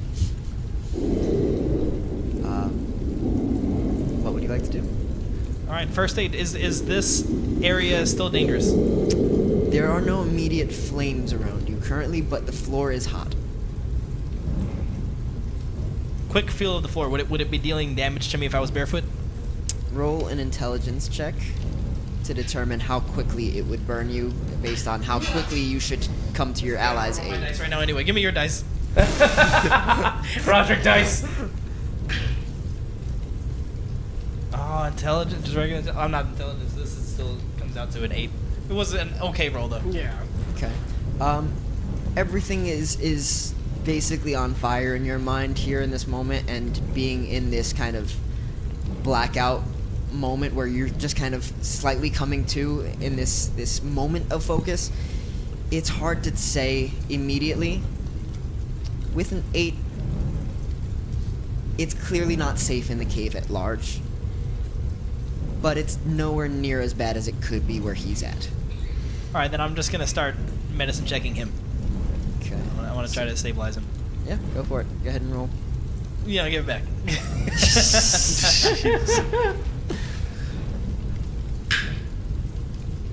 Same roll, but it's much better bonus for this one. So let's see it. Let's hope. 13. Okay. I know the deal. All right. Calagon, you gotta stay with me. Wake up, buddy. And he is stabilized, but certainly not conscious. Arlyn, looking around at the kind of scattered remains of what was, you do notice one larger heap in the center of these flames. And as you look on, amidst this kind of blackened mound of ash, you do notice a series of glistening chain links. By around Rodrick or in the center of the room? Around Rodrick. Okay. Do I make it all the way to Rodrick, or how far do I make it? Let's see what you got here. You Is can it make it to as the per edge. the ruler? You can make it to the edge of the flame right there. About there, right? So. Oh, gotcha. Is it by the ruler? Yeah. Because I'm assuming this is a safer passage. I could probably reach up to there. So you would only be able to reach as far as right before the flames here. Gotcha. So. This is about your. To drag him, it would take a full action? It would take. Yes. Yeah, it would take an action.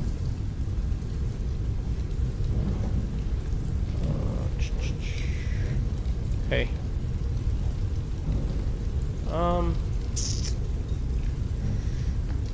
Can I reach the chains from where I am?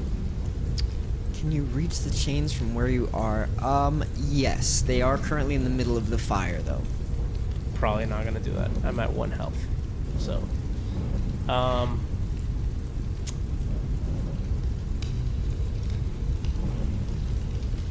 I'm going to dash and get right there. Okay. Close as I can get. How's your pool of bonus? It's a bonus action, right, for you to do a. It's an action. Okay. Yeah. Yeah. You have 1 HP? That's all I got. Yeah. Okay. We have 1 HP. Yeah.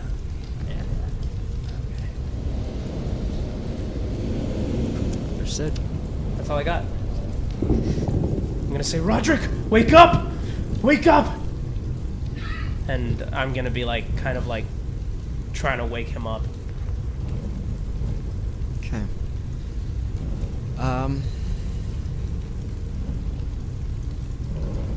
Fair enough.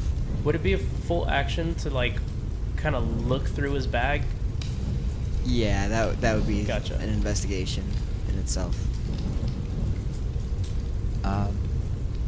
Okay. Then with that, Calagon being now stabilized, you are fine. Arlyn, on the other hand, you seem to be having a little bit harder of a time as Rodrick is currently in the fire. And unfortunately taking damage with each turn. No way. That is going to be 2 failed death saves automatically.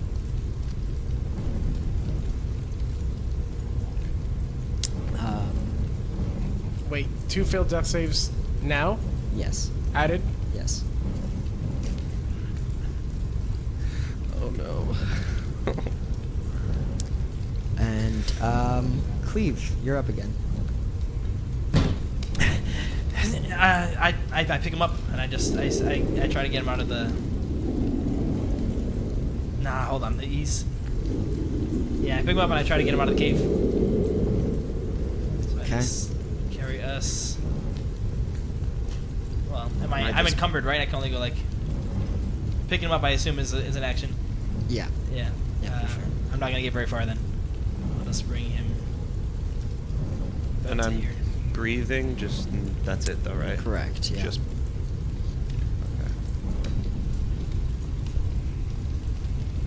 Okay. Then, Arlyn, what are you gonna do, bud? Wait, I'm sorry. No. Can I take that back while I'm still here? What you got? Can I check on Barry? Yeah. Instead? I'll do that Absolutely. instead. Let me see if I can move us all back. Yeah, I can do that. Okay. Yeah, I would like to medicine check Barry, or whatever. Open up the... Okay, yeah, roll a medicine check. See what happens.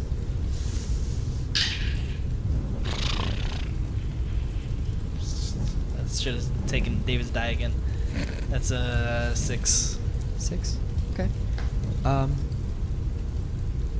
You go in to help out, realizing what's going on with Calagon, having just kind of pushed Barry aside in part, and now feeling Calagon's pulse go stable. You start to kind of look around, and in that moment you realize, like, okay, yes, obviously my best friend, very important, but Barry.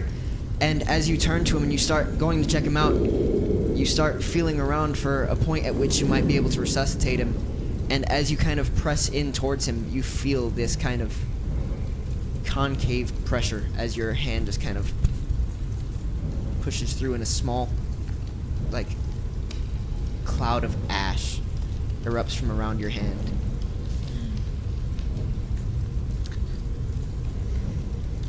All right.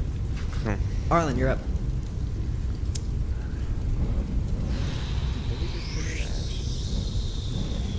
okay. So I'm gonna pick up Rodrick. Huh. I'm gonna pick up Rodrick and throw him over my shoulder as I move as far as I can. Roderick's in the Assuming fire half my though. movement speed. You're reaching into the fire to grab him? I'm grabbing him, yeah. Okay. Make a... I'm gonna use my shield to cover as I go in, like Okay. from the depths of the flames. Okay. I will say make a sleight of hand check at disadvantage.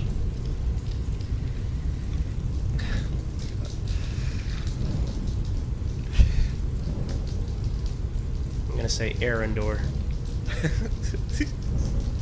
Do what you can. Well, you can.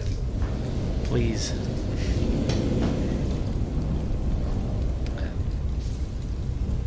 Three. Very good.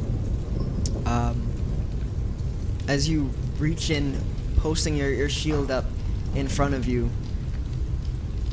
you feel as the smoke starts to fill your lungs. And in that moment, your eyes start to water as well. And pushing through forcefully, you kind of grab hold of Rodrick, and as you start to drag him out, you manage to pull his body for that brief moment, but not fast enough to release in time. Now noticing that not only is there fire all around him, but he himself is fully ablaze. And you will instead take 1 point of fire damage. And that's all that I need. And I go down. Yeah. Cleave. I thought that I was start gonna happen. wheezing. Do I see... Is there water where the ice was? Lightly, yes. You can definitely see where, like, not lightly in the sense that, like, there's not a wide area, but rather just that it's not puddled up so much. Rather, some of it seems to have probably seeped into the ground a little bit at this point. All right. And Dör is quickly burning up. I'm gonna run away from Calagon again. Hopefully that matters. I'm gonna try to get around. Yeah, like here. So let's see. I'm gonna get around here, and then I'm going to shape water and take all of the water within that 5-foot square that I can muster and just pull that all up and soak my shirt, just my clothes. Nice. That's an action. That's all I can do for one turn. Very good. Alrighty. Arlyn, go ahead and roll for me.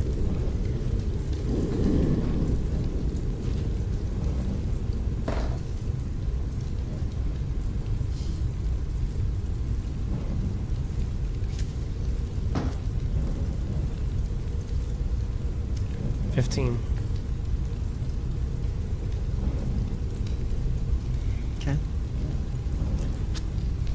At the start of your turn, you do take 2 failed death saves. David, if you'd like to tell him what I rolled.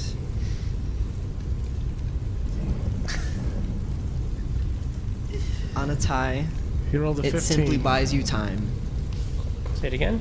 Nothing happens until next turn. On the Well, tie, next turn nothing I'm happens. dead, so Why did you get 2 death saves? Failed death saves. Because damage, the the damage from the flames. fire. Okay. All right. Cleave. All right. I'm going to run now. Actually, that's a good distance. Okay. I'm gonna run the 30 feet. I guess be right up next to him. Mm-hmm. And I want to shape water every drop of water in my water skin, and that's drenching my skin. Everything that I have around my me. water skin. Yeah, His water skin. every ounce of water within this whole 5-foot area. I Water want to bender. just pull it all up and then splash it. I'm going to prioritize Arlyn, but if they're both like in one pile, I'm going to throw them both. They are. Arlyn would have fallen on top of Rodrick while dragging him out, so Okay. they would be a little bit closer than it seems in that moment.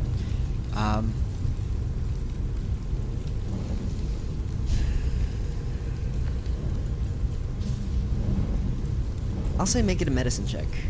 Make it a medicine check in this instance. It's a little weird.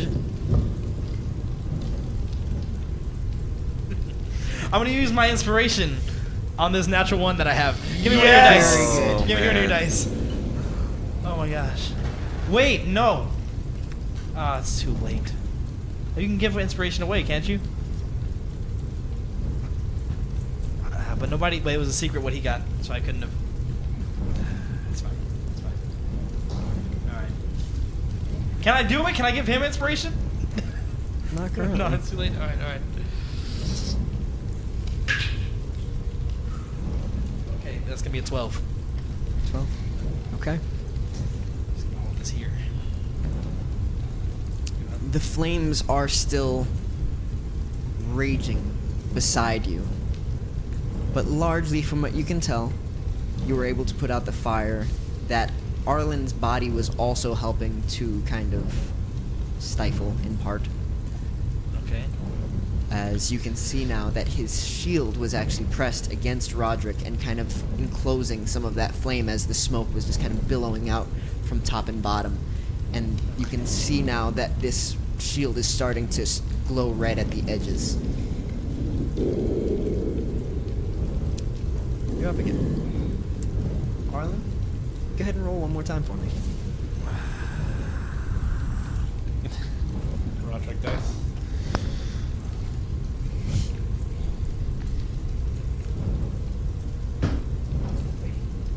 David.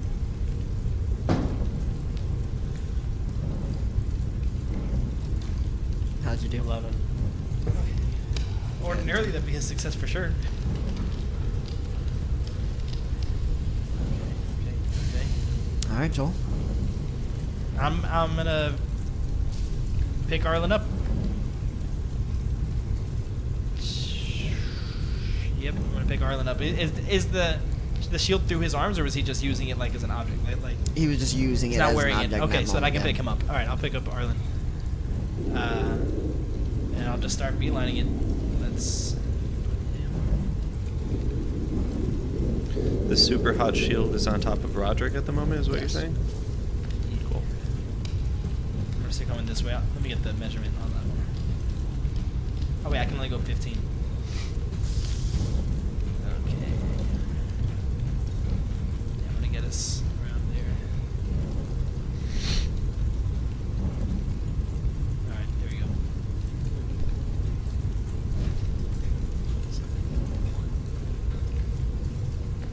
What you got, Joel? I was only able to pick him up and move him 15 feet. That's all I could do. Okay. Cool. Well then, one more time for me, Manny. Would you be so kind?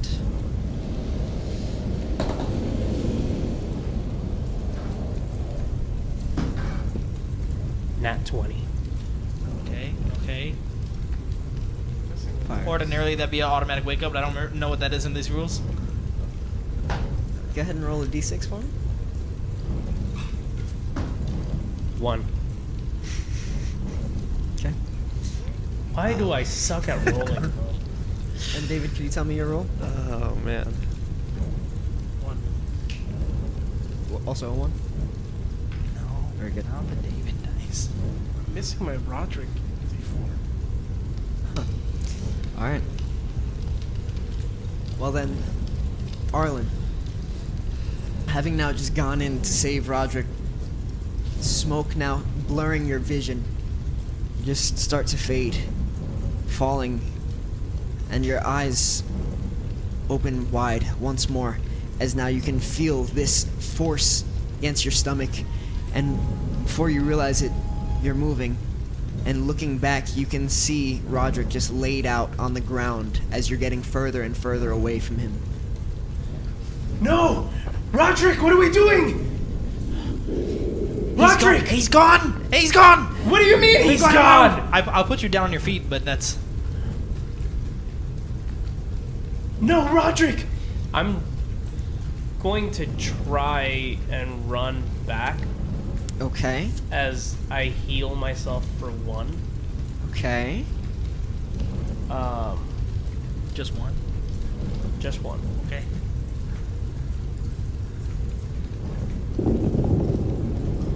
I'm sorry, can I ask how many, what's your pool looking like? Should I keep that a secret, or? Up to you. I man. just think that the flames can deal more than 1 damage at a time. Yeah, well, now I only have 1 left. Okay. Alright. No, then that's fine. I had 2. That's what I had. Boy, oh boy. And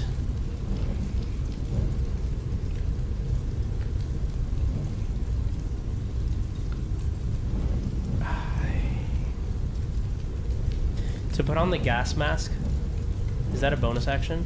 That would be an action. Action? Man. Yeah!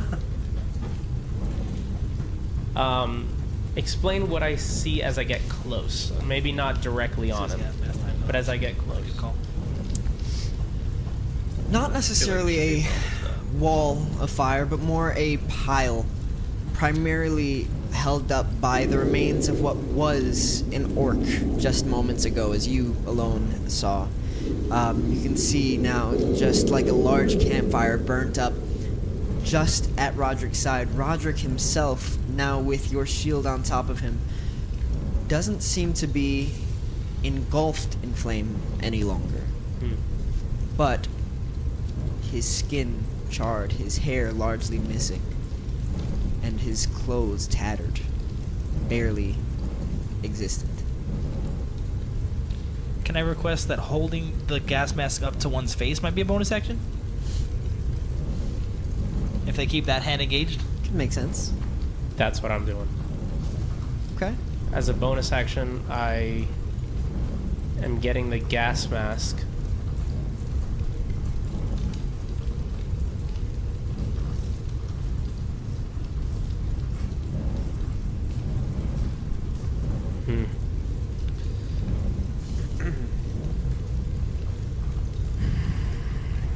Or should I go Storm's Wrath?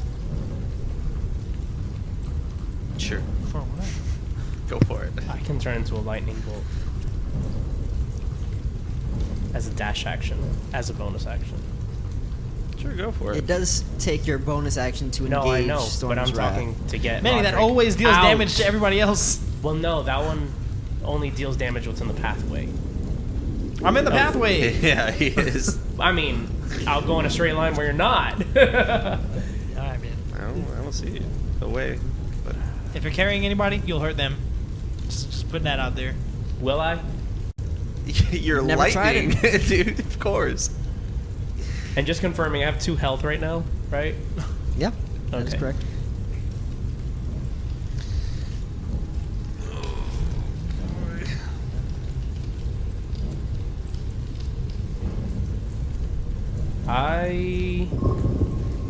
Okay. Because I used my bonus action to hold the mask up, and I used my action to give myself a health point.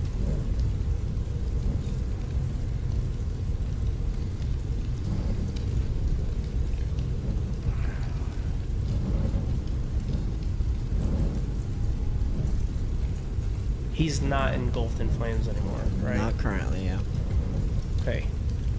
This is like life or death decision here, so I guess I'm taking a little bit of time for everyone. I'm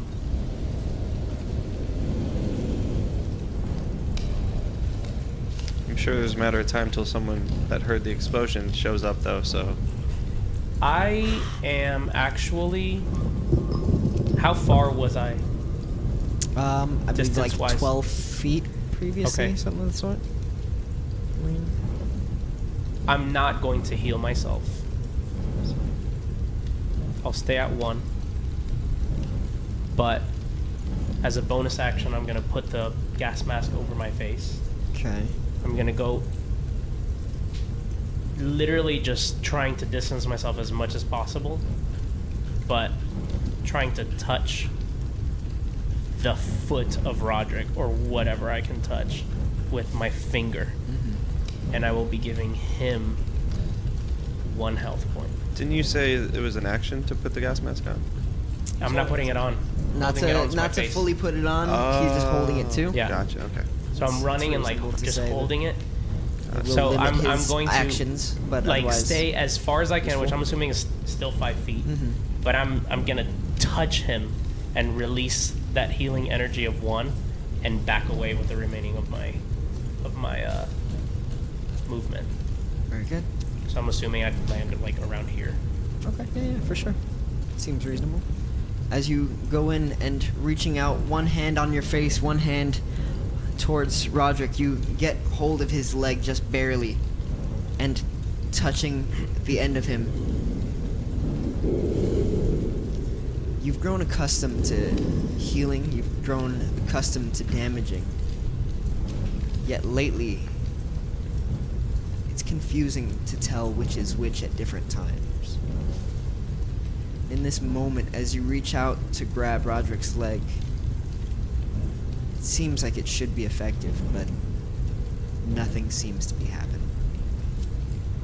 No way.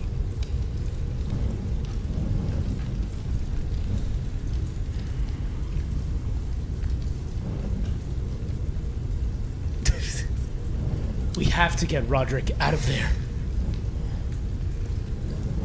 I'm just gonna Cleave. run back this way, get sort of side by side with you, and I'm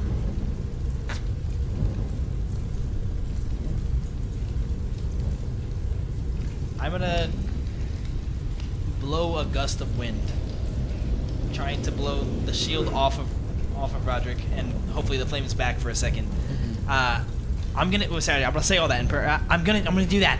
Everything that I just said out of character. I'm doing it in character. And I need you to grab Rodrick at the same time. Pull him out. Okay. So there's a 1, 2, 3, both of us. That's our move. I'm just gonna blow a gust of Very wind good. while he pulls him out. Okay. Together, you guys watch now as this entire pile actually blows back, and rather than just blowing out the flame, it actually moves everything that the flames were actually held to. And luckily, it all presses against that wall as you now drag the limp body of Rodrick Elwood from its previous place. Okay. Are we still in initiative? No. I'm going to pick him up with no strength that I have right now. Is my shield available still? Yeah, it's pretty darn hot currently, but yeah, I know. There.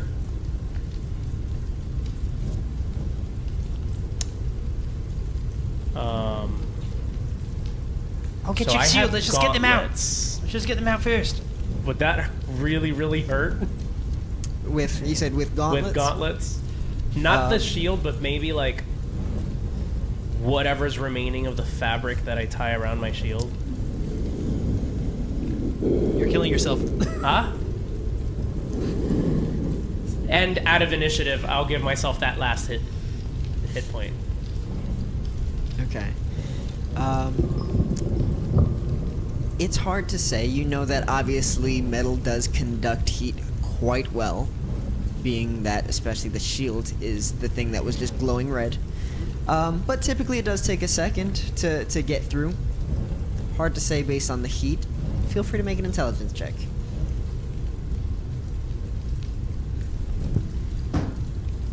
10. Essentially this. The first turn you actually wouldn't take any damage. After that, the heat would permeate through. Okay. I'm only using that first 6 seconds to just pull it into the emptiness of the area, just in case I can go back. And I'm grabbing Rodrick, throwing him over my shoulder. I'm dragging myself out of there with Cleave by my side, I'm assuming. Yeah, I'm grabbing Calagon. Yeah.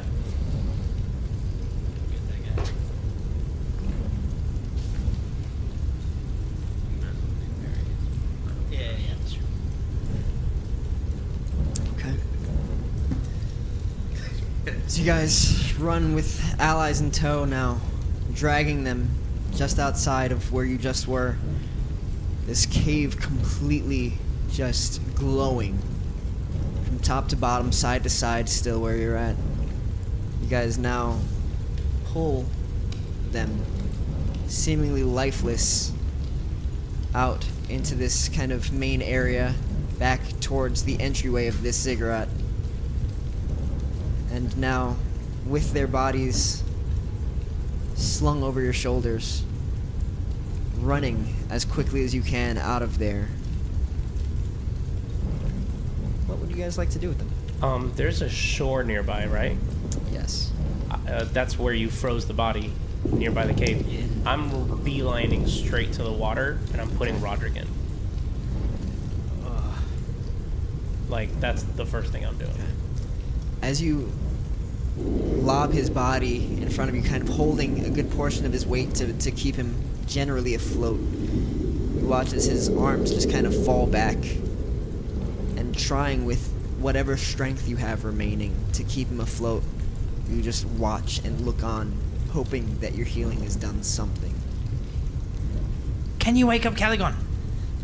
Can I don't have anything left. All right. Is he stable? He's stable for now. We've got to get. They're all gonna come out here. They had to have heard that. I'm gonna try and look, like, pat Rodrick down, look through his bags, look whatever I can find, and see if there's some potion. Make an investigation check. I will say at disadvantage, given the fact that you aren't familiar with the potions. Yeah.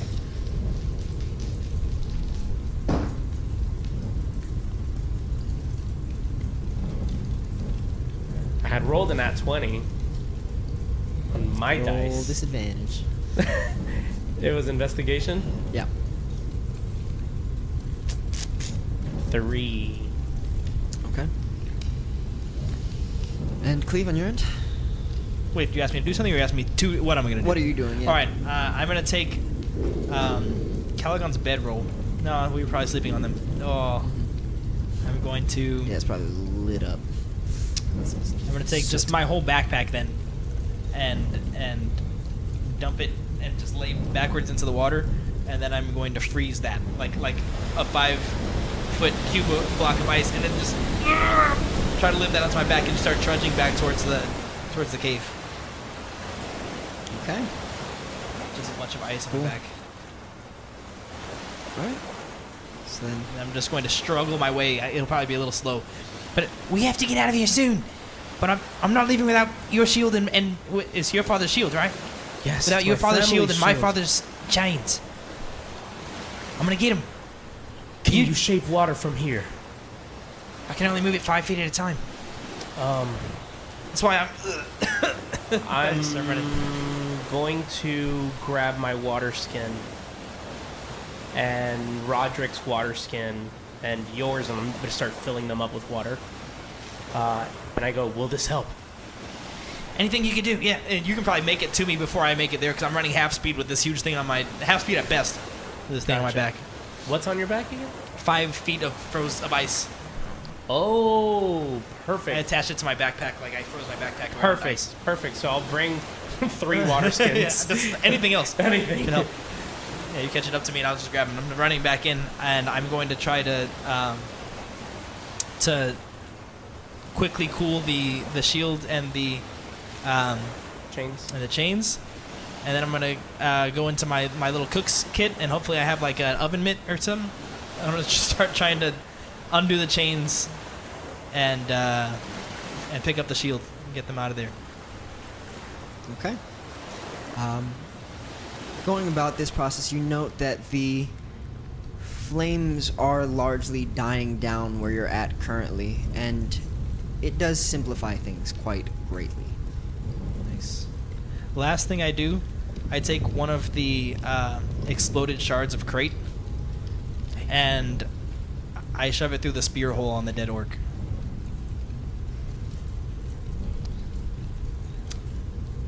Okay.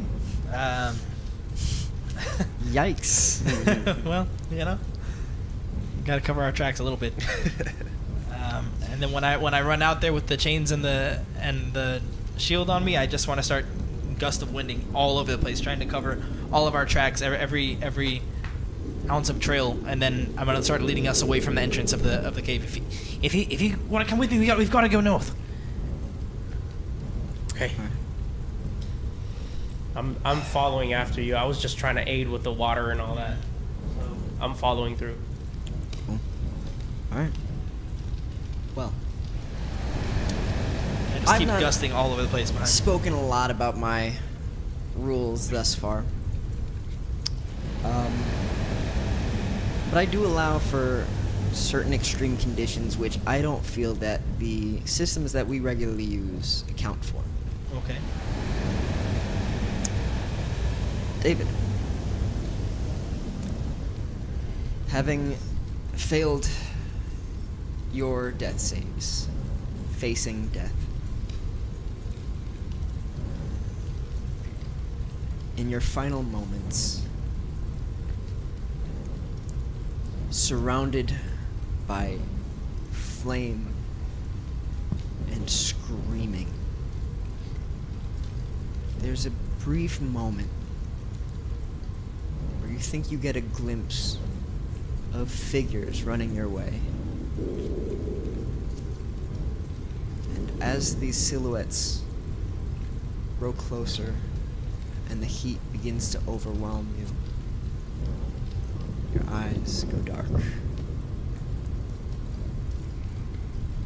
And you feel cold instead, despite the fire, despite the pain. In a moment, it all vanishes. And instead, as you reawaken, your eyes open, there is a form before you, reaching towards you, walking closer and closer. But it's not quite who you thought it was. Within the darkness, within the rain, nothing here makes sense. You see the darkened appearance of a man walking towards you as though weightless.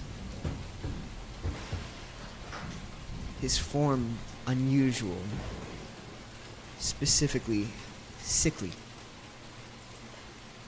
Yet his hair, beautiful. His attire, remarkable. His form, entirely familiar.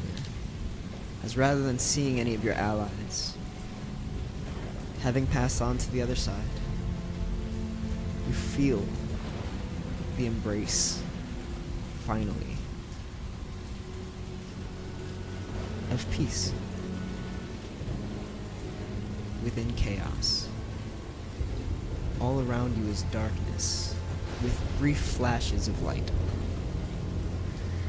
But having rolled your 1 to allow you 1 turn before being able to be healed to enact a unique scenario, you now feel in your bones the absolute fear begin to settle in deep within your core.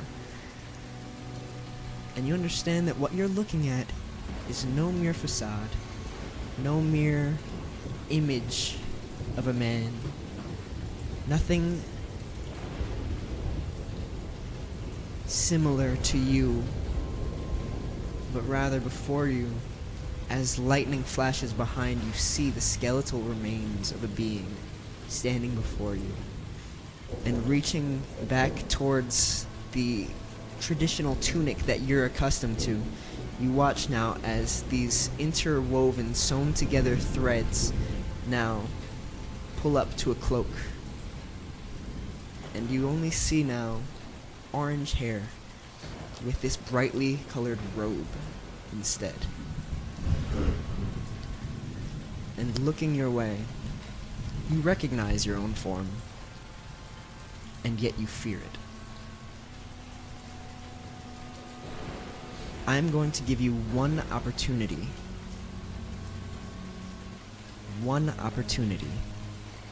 to fight death. Wow. I will be playing Rodrick Elwood with every single one of his stats, items, and abilities against you playing Rodrick Elwood with every single one of your stats, items, and abilities. Wow. In this moment, you feel in your core that this creature, this being, is after you and it wants your life. And you know that there's only one way out. Rodrick, I would like for you to roll initiative. This is wild. Wow. I will not hold back in the slightest. That's Natural Oh, 20. you already Neither have will it, Tristan. David. Let it go!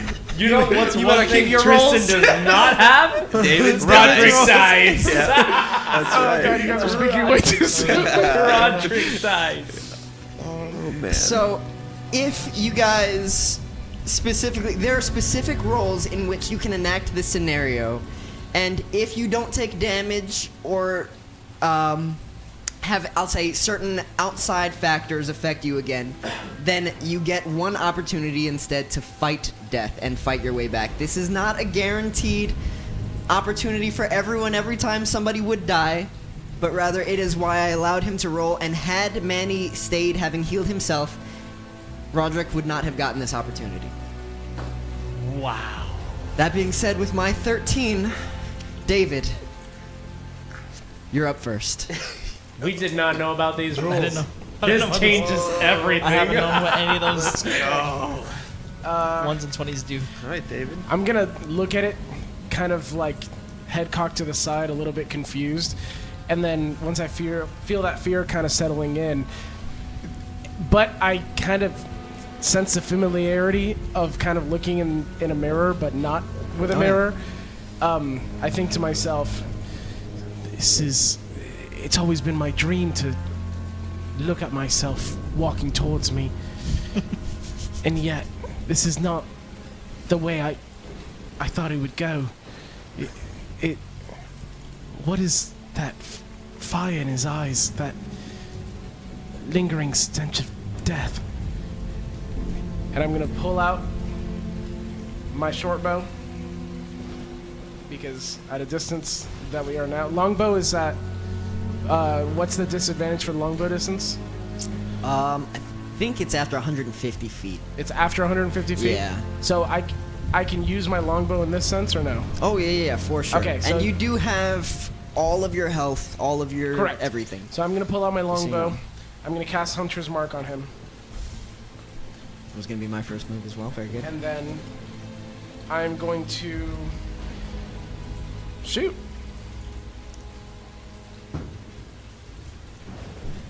Okay. Well, I know what hits myself, right? Does a 21 hit?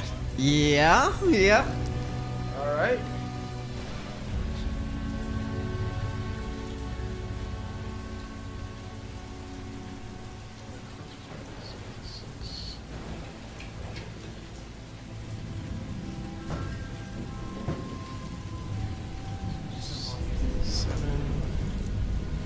It's 3, 10 damage. 10 damage. On the first hit. Okay. I have no idea. Yeah, Should be. Yeah, should be. it's pretty darn good.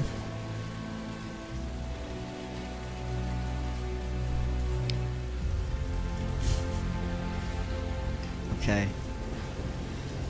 Then, as this arrow pierces, you watch as this form of yourself now kind of huddles downward, ripping at its torso where this arrow just pierced, and yet you watch as the arrow passes by outside the back.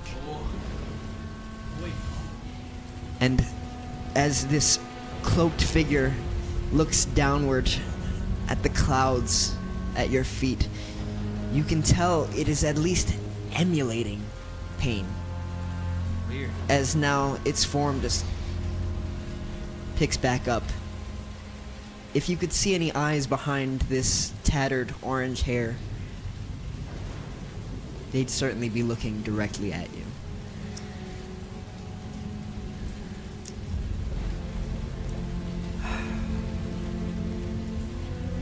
I'm also actually.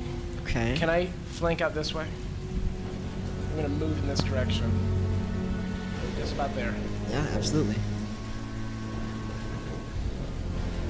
This I'm gonna Rodrick. yell, "What are you? Where are my friends?"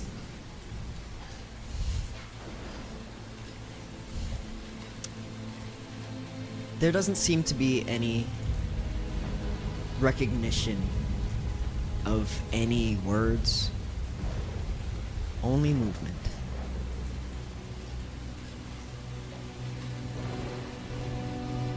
As slowly, still somewhat huddled down, hair in front of face, just walking over towards you, this figure gets closer and closer.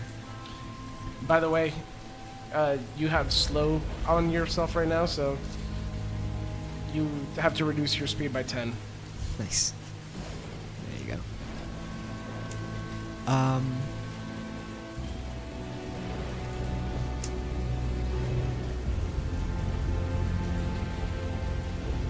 I would like for you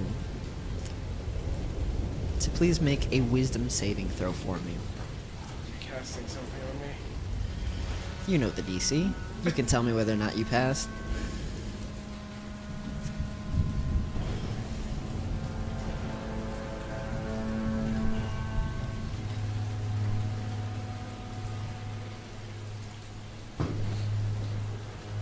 I failed.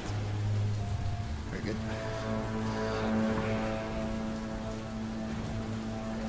Then, as a hand reaches up from this figure, pulling back the hair and the hood at one time, pushing his hair back, you can see now the exact beautiful face of Rodrick Elwood. And in that moment, you are charmed. Wait a second. Wait. We're fighting, Unless, so I do so at advantage if you're fighting me. Let me see the wording on attempt to charm. yours. You can see I also have advantage against being charmed. Very good. Go ahead and roll again.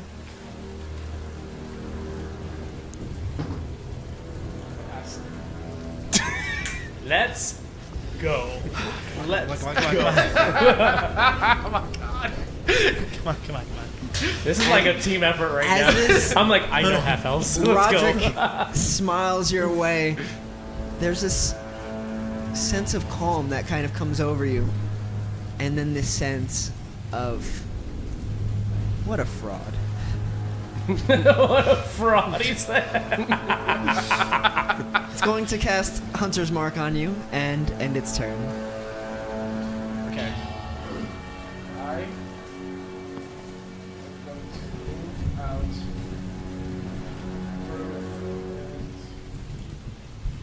I'll go about here.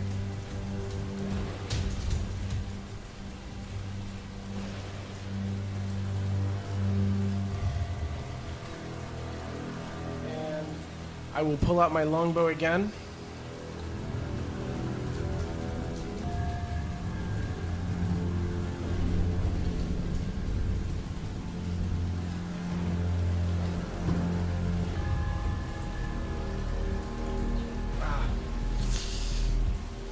Okay, I missed.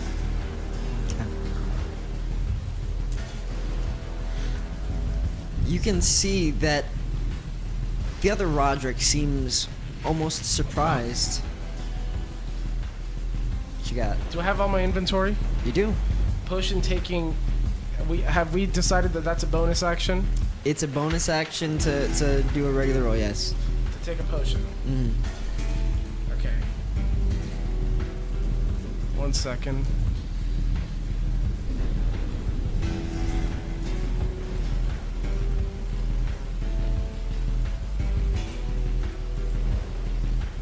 I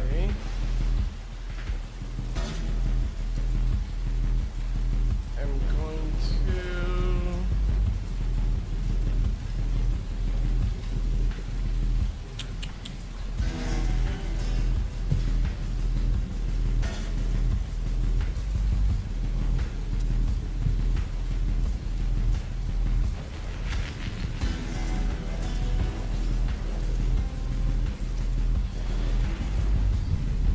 Okay, never mind. I won't do anything. Okay. Then yeah, on its turn, it's going to bonus action, regain 2d4 plus 2 hit points.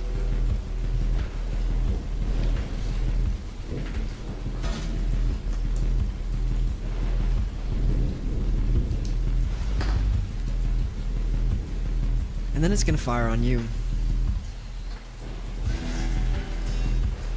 No, And there it can be no hits. fire on you.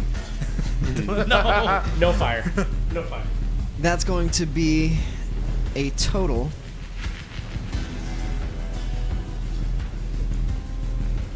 of 5 points of piercing damage. As now you see that this Rodrick kind of grabs the longbow at the head of the bow and presses down at the side with its foot. And using its entire body, just kind of pulls all the way back and releases. And watching this unusual form, it almost catches you off guard where it should be easy to dodge, but yet just hits right at the leg. And then it starts walking closer towards you again. You're up.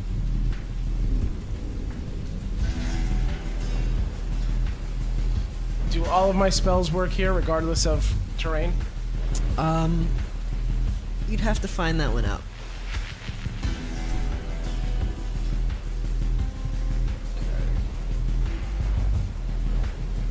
I don't like that answer, so. What's the It's terrain? quite the mysterious situation you're in, so it you does know? make sense.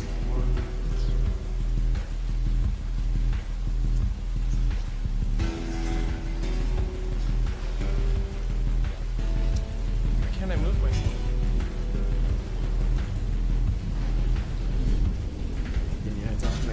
refresh. There they are.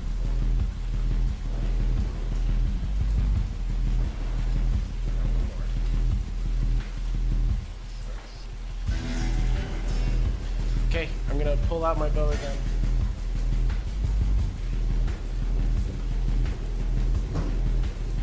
That's 20. Oh, Rodrick, nice! Let's go! Okay. That's one. This is a nat 20. It does in fact hit. Okay. Plus 3. Bring him down. As you know all too well, Roderick's looking pretty good right now.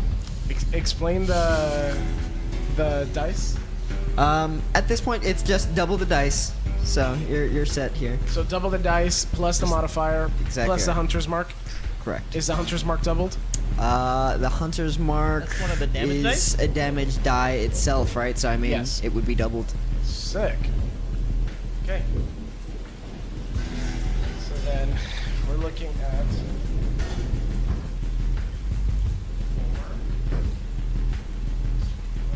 5.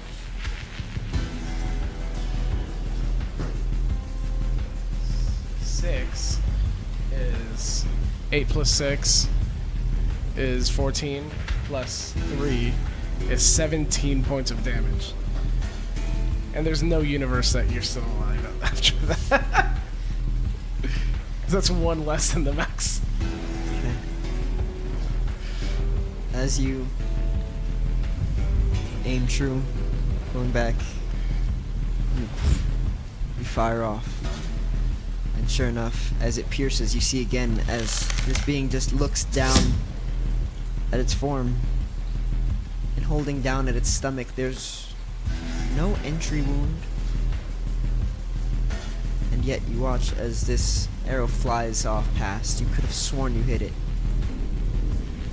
And looking across the way now at this other form of yourself, he looks up at you. And rather than physically, he looks hurt emotionally. As he just stares you directly in the eyes, nods, and drops his weight as though his heels have been kicked out from under him. You watch as he just hits the cloud and vanishes. But in that moment, you would normally feel a slight sense of relief being able to swamp your hunter's mark elsewhere. In this moment, that's not what you sense here. Being a hunter yourself now at this point, having gained great power, you're able to track. As in this moment, Hunter's mark doesn't vanish, he doesn't skip elsewhere. No, it's closer than ever. I'd like for you to make a dexterity saving throw. As reaching out from underneath you, you see the tattered sleeves come up and grab at your legs from underneath the storm clouds. Not the Naruto versus Neji. 13. 13. Very good. And reaching up and trying to pull you downward, you're able to move just out of the way long enough for this hand to just grab at the very edge, the cuff, if you will, of your pant leg. You're up. In real life, I'm up. No, you're still fighting. It's your turn. It's your turn. Oh, it's my turn. So I see the hand there with the tattered.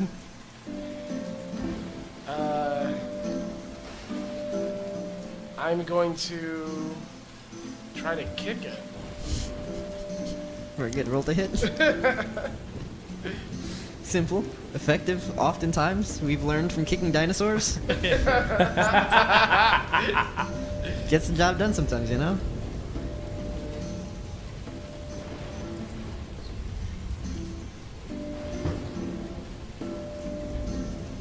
That's a 12 to hit. 12 to hit. Okay. Unfortunately, as you know all too well, that does not hit. I'm gonna keep this simple. Actually, make one more dexterity saving throw for me, and that'll be its turn. 13. 13, dang, okay. Yeah, then, as this other Rodrick starts pulling you downward, you feel as now the weight of one Rodrick Elwood starts dragging itself upward towards you, and it's almost like this Rodrick is starting to, like, climb using your clothing, trying to get up towards where you're at, as it is seemingly being pulled further and further down away from you. Is it trying to hurt me? Make an insight check.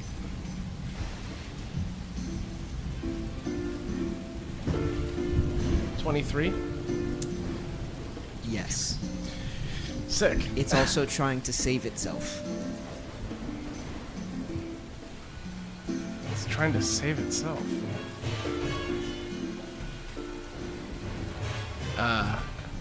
I'm gonna disengage.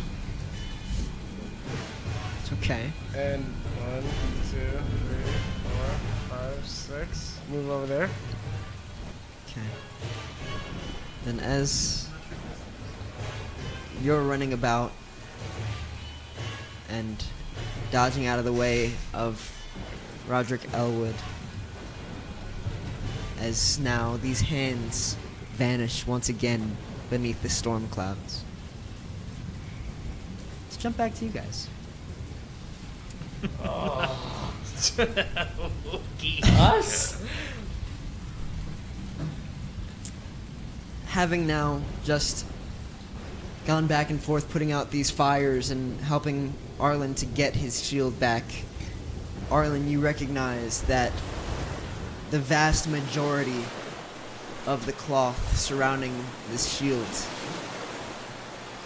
incinerated in the fire.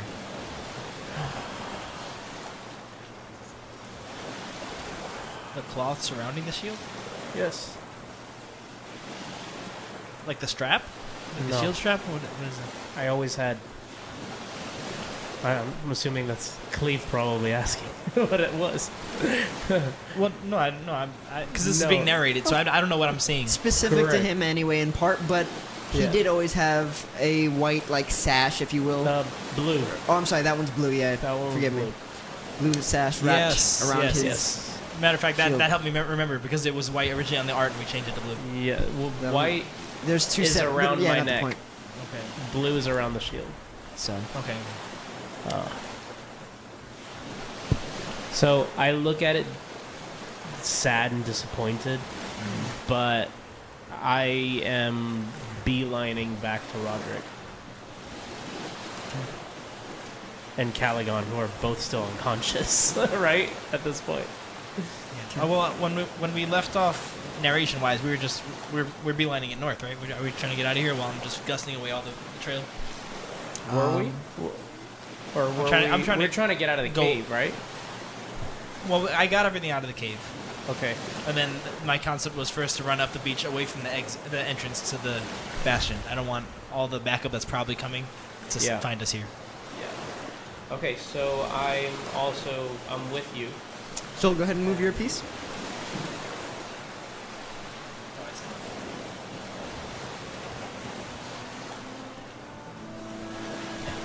Zoom in. This is a big map. Yeah, there we go. So I'm trying to get us all together. So Just were you running- moving up I towards? just want us to run northwest. I want us to go up the beach. What is Okay. north? So that's about it. At the edge there is the beach, is the water. It's just and water past and that then it cliff. just kind of curves back around as hard rock wall. There's no around. There's not really much around outside of the water right there. So I'm gonna start. Can't go underwater like this. Not with them unconscious. Yeah, I'm just going to. Can I look through Roderick's bag again?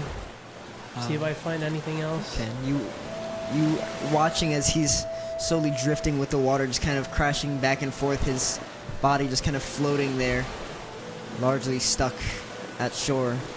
You're just kind of rummaging through his things, and yeah, by all means, make an investigation check. Alright, so I'm gonna rummage through his stuff again, see if I find anything useful at all.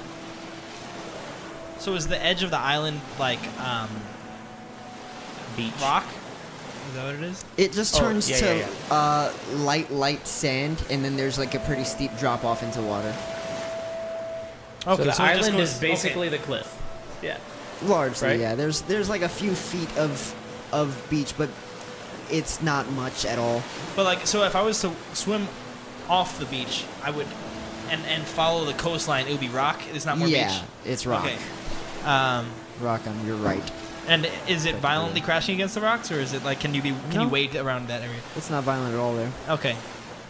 Very, very light. Then my goal will be to create some kind of like floating apparatus, like or amount of wood that I can gather from my shield, my club, the crates, whatever I can find that floats. Okay. Oh no, I'll do ice. I'll do a big slab of ice. Nice. Instead of 5 feet deep, it'll just be like maybe 2 feet deep and like 5 feet wide. And Cool. I'm gonna lay Calagon and Rodrick on top of that. All right. I'm following him. Well, before though, I'm looking through the bag and I rolled a 19. 19. Yeah. What are you looking for specifically here? Anything that can help in bringing them back to life or something. Don't need to shrink anyone. Okay. You know? Maybe. You know all Put too them in my pocket well and just go. that you can just kind of take like quick tastes of things and get their generalized effect. So after kind of going through a few of them, you're able to kind of just like get a general sense based on look, based on touch, based on taste, until you do come across a few that seem useful. I will say the one that would probably be most interesting in that moment. There are two. One of them you would recognize as a potion of healing. The other one you would only be able to note because of that investigation check. That it says whoever drinks this concoction gains advantage on death saving throws for 24 hours. Whoa.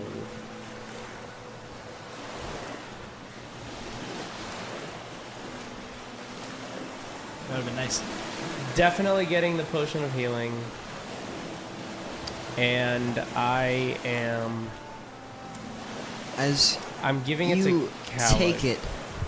You watch as the potion goes from this vibrant red to this darkened, swirling black. And like flushing down a drain, starts to spiral and vanish within the bottle itself. Huh? This was the potion of healing. What's happening to it? I don't know, but it's gone. Wait, is it gone or is it black? It's gone. It turned black and just like a toilet. Is that It's gone! Ugh! And I throw it. And I'm gonna grab the other one.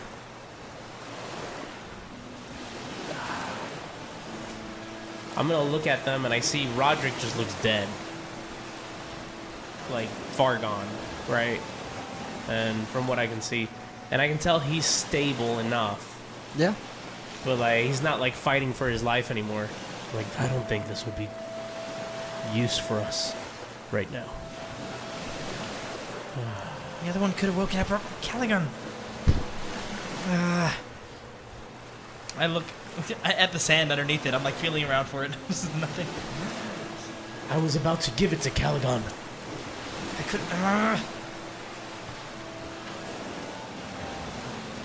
One or more of us is probably still gonna need that. Somebody needs to drink it.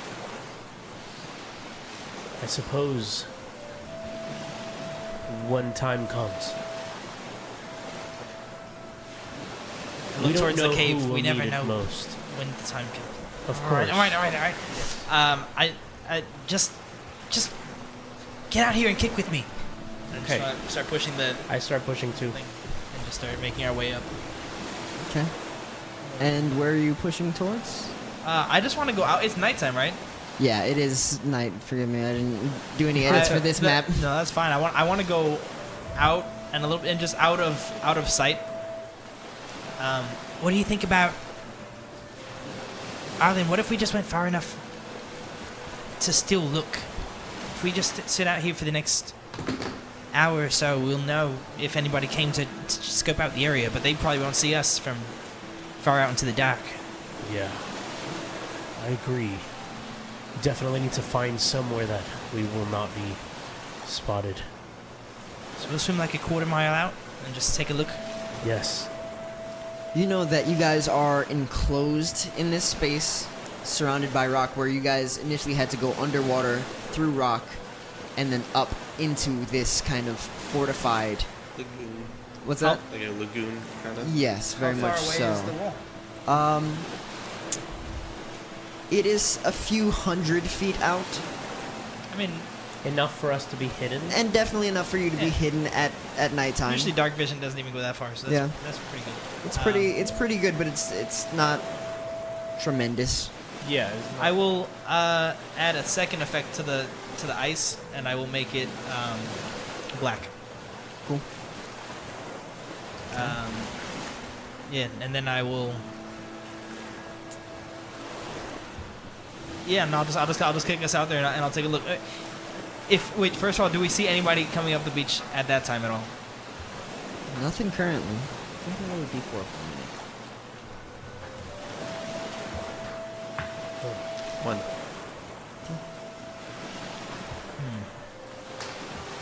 No, I guess that'll be it. We're just gonna. I'm gonna keep checking on him though.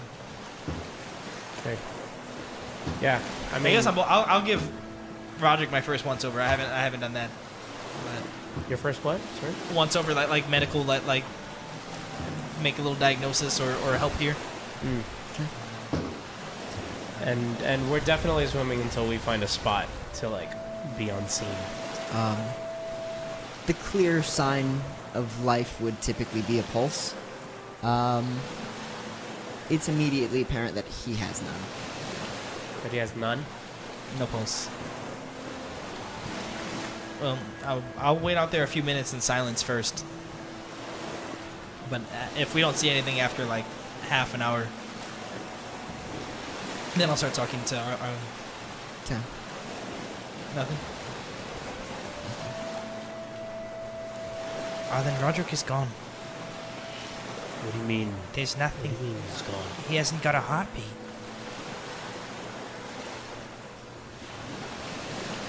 Is there nothing that we can do? I don't know. Do you know more about potions? Can we just look again? I can do that. Yeah, I can do that. I'll start looking through his potions too and just see if I can glean anything. Make an investigation check. Investigation check. Can I use proficiency under that since I'm proficient in potion making? Sure, I like that. Okay. Cool. Comes out to a total of +1, but then Very good. oh wait, no. Yeah. Still beneficial. Which gives me a 5. Okay. Oh, these dice, man. Yeah. Okay. Nothing immediately apparent, I'll say. This time.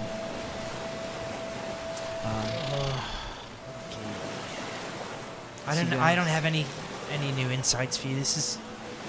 They do various things that very useful in other situations. I don't want to make many sudden movements in case there's people watching.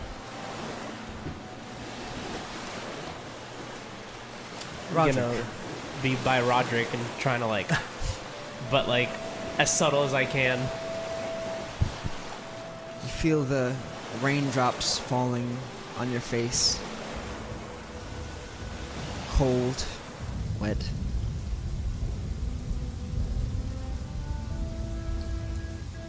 And you can feel now as the darkness starts to set in all the more. And looking around, waiting for this other Rodrick to reappear. It's as though the darkness is growing stronger.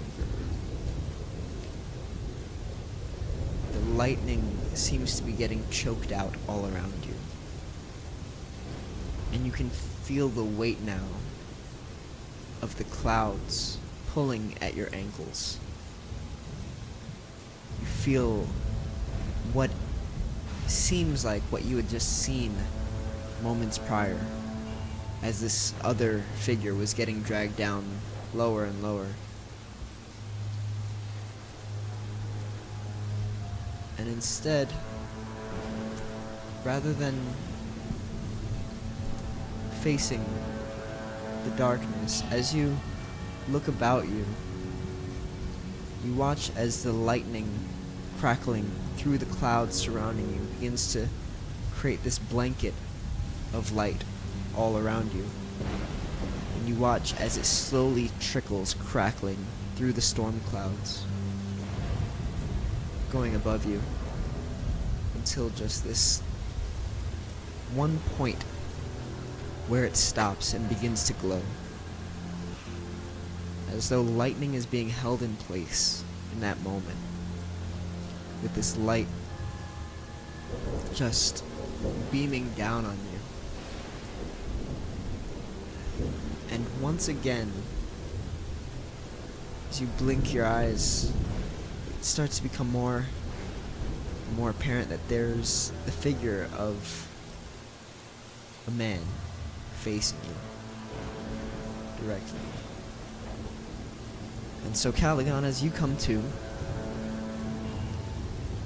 you are cold, wet, soaked, and yet you still feel the stinging pains from fire all around you.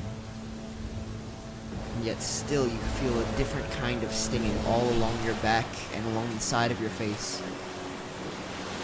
As now opening your eyes, you can see the scarred, charred face of Rodrick beside you on this massive slab of ice, eyes wide, looking directly into yours.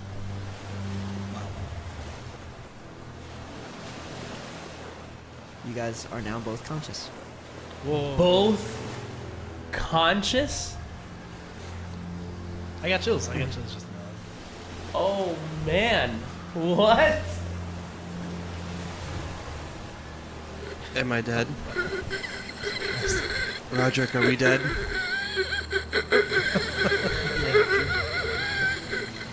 Oh, we're dead. I'm gonna roll over.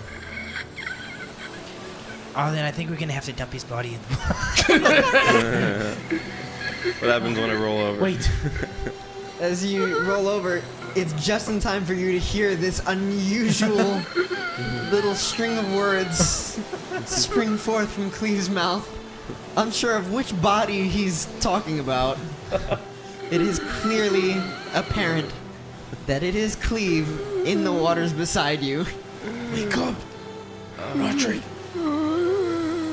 Cleave, he's making a noise. What? He doesn't have a heartbeat. How does he? He's I'm gonna lean making a in towards noise. his mouth to feel breath or whatever, and I hear that. Never trust another medical thing I say ever again. What? Rodrick, we're gonna get you somewhere safe, buddy. We've got it. Calagon? What about Calagon? What's happening? Yeah, dude. That's how I feel. I thought my stuff was dark enough for this session, man. It's such a hard fight.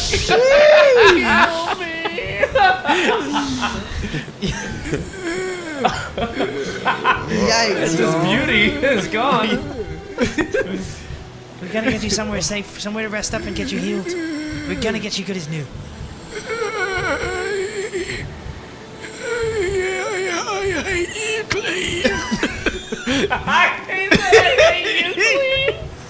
I'm gonna cup his hair without trying to touch his skin too much and just look into his eyes and say, I hate me too. And I'm gonna hold out the water skin full of mucus. And I'm just gonna ask, do we take shelter back on land or in the water? But We've got to get them how long resting. Does it last? Hours. Yeah, but we need to take shelter and sleep 4 hours. I want to roll off the ice, by the way. Okay. As you guys are paying attention to him, I'm just... I can't believe you guys are back. Grab him. I can't believe you guys made it. We thought we lost you. Where are we? What? Questions later. Rest. I'm in pain. I can't stop feeling this pain. We're alive, though. Barely. We all look at Rodrick. I'll scout it. I'm gonna start swimming towards the land, Okay. taking a look around. Yeah, make an investigation check. So bad. I guess it's perception. It would be a perception check in this instance, technically. Oh my goonies! This is 8. That comes out to 8. At least it was perception. It would have been a 3 if it was Luckily, investigation. it doesn't require much to note that there's no light at the very least. You don't hear anything other than the light lapping of water against the land, specifically against that stairwell where you guys had previously been coming up from. Okay.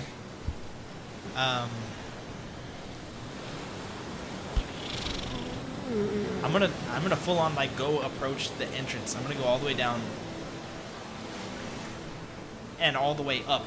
Like I'm gonna full check if there's any footprints, anybody coming out here looking for us, and I'm gonna even go inside a little bit if that's what it takes to see that there's nobody that's gonna come and interrupt their rest. Make first for me a perception check, please. Okay. As you wander up. 18. Okay. Beautiful.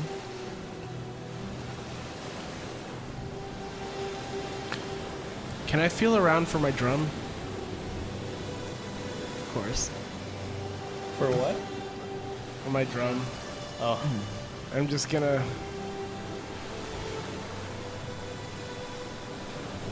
I'm just gonna touch my side. Do I feel anything? Other than pain? Yes. It's not ideal. You do feel the pain with it, but you have your sense of touch for sure. He's asking if he feels his drum. Yeah, and your drum is there. Does it make a sound? It's hard to tell at first, but after trying to kind of listen out, after a couple thuds, you think it could be your head going, and then you start to refocus, and sure enough, you're confident. You hear it.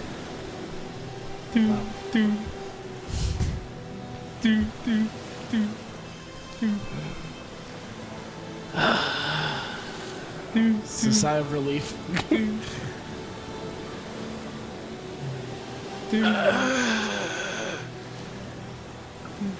I can still beat Nile,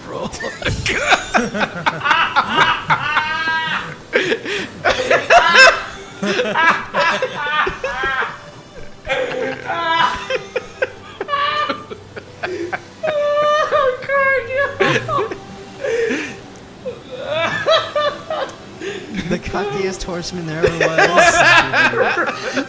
What a Rodrick thing to say! Oh, that one broke me. Cleave!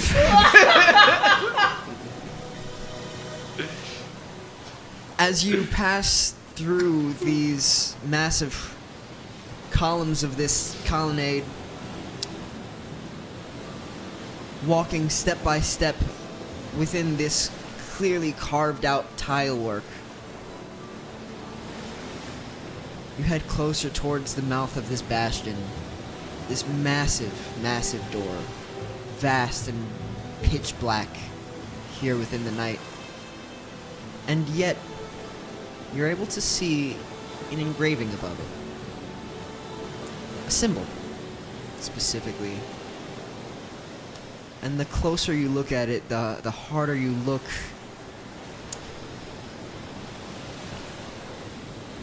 The more you can make out the actual details of what it is. And it's very simple. It shows a diamond. A diamond with the form of a stepped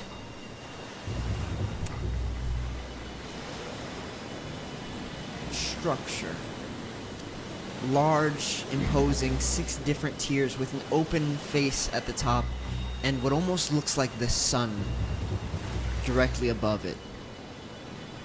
Okay. And etched just below it on the kind of doorpost, if you will, simply says, the Ziggurat.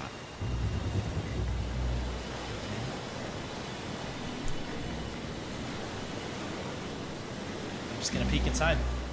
Make a strength check for me. Is there a door? Oh, there's a door, yeah. The big black imposing door. Okay. That way, is that what it was on the door post that all that was engraved, yeah. Right? So the door, okay, but there's a door. Okay. 6. Cool. I can't roll for mine. Pushing into it, you feel the cold stone as you touch to it, and there's almost like a shock factor, despite the fact that you just got out of now very cold waters, and you kind of start to warm up again as you touch this stone, and it just sends a shiver through you. Pressing your body against it, there's like this touch of like budge, but it's like a child trying to force their way inside of a door that their dad is holding from the other side, right, with their foot down at the end. I push on it with my shoulders. I'm like, good enough for me. I'm just gonna start to stalk back off, and I'm gonna get all my guys back and say, all right, I think we should make camp on the other side of all this, just so when somebody comes looking, if they do, at least they don't come for us. Other side where? We should go to the east side of this rock structure. Formation, there we go. Alright. Lead the way, Cleave. So I want to bring us all the way up to mirror the other thing. Up against this, I guess. That's Very where good. There is kind of this stone archway above that kind of leads to almost like a stone bridge. Oh, that's cool. And it is a clearing, and you can continue well beyond that. Any kind of footsteps or anything in the sand here? Nothing at any point beyond where those 2 orcs were. Okay. Well, then I'll just keep going north. You notice and recognize immediately another cave entrance on this side. No. Just stay back for a second. I'm gonna go look again. And I'm gonna sneak around the side there. Yeah, exactly like that. Go look in there. Okay. It's almost underwhelming in a sense. As you look in, there is one thing of clear note. Whoa. There's a body? Quite large body. But no red sticks? No red sticks that you can see currently, no.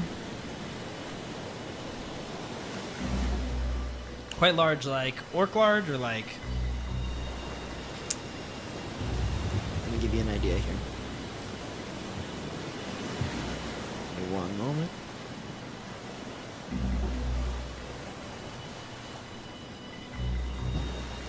Okay. Yeah, it's pretty big. Okay. Big, but not massive. Yeah. It's like 10 feet tall. It's like, yeah. Okay. Sorry. Maybe about here, though. feathers? Kind of. Palms. palms. I'm gonna bring the rest of the bones up to with the body, and This is the guy that was supposed to welcome us with palms that I talked about. They killed him and put him in a cave. I'm gonna say I'm sorry. I didn't know you. I hope you have peace.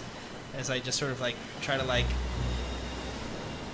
nudge his body into the corner up against the cave wall, and then I want to put all the palms over his body or their body, whoever body this was.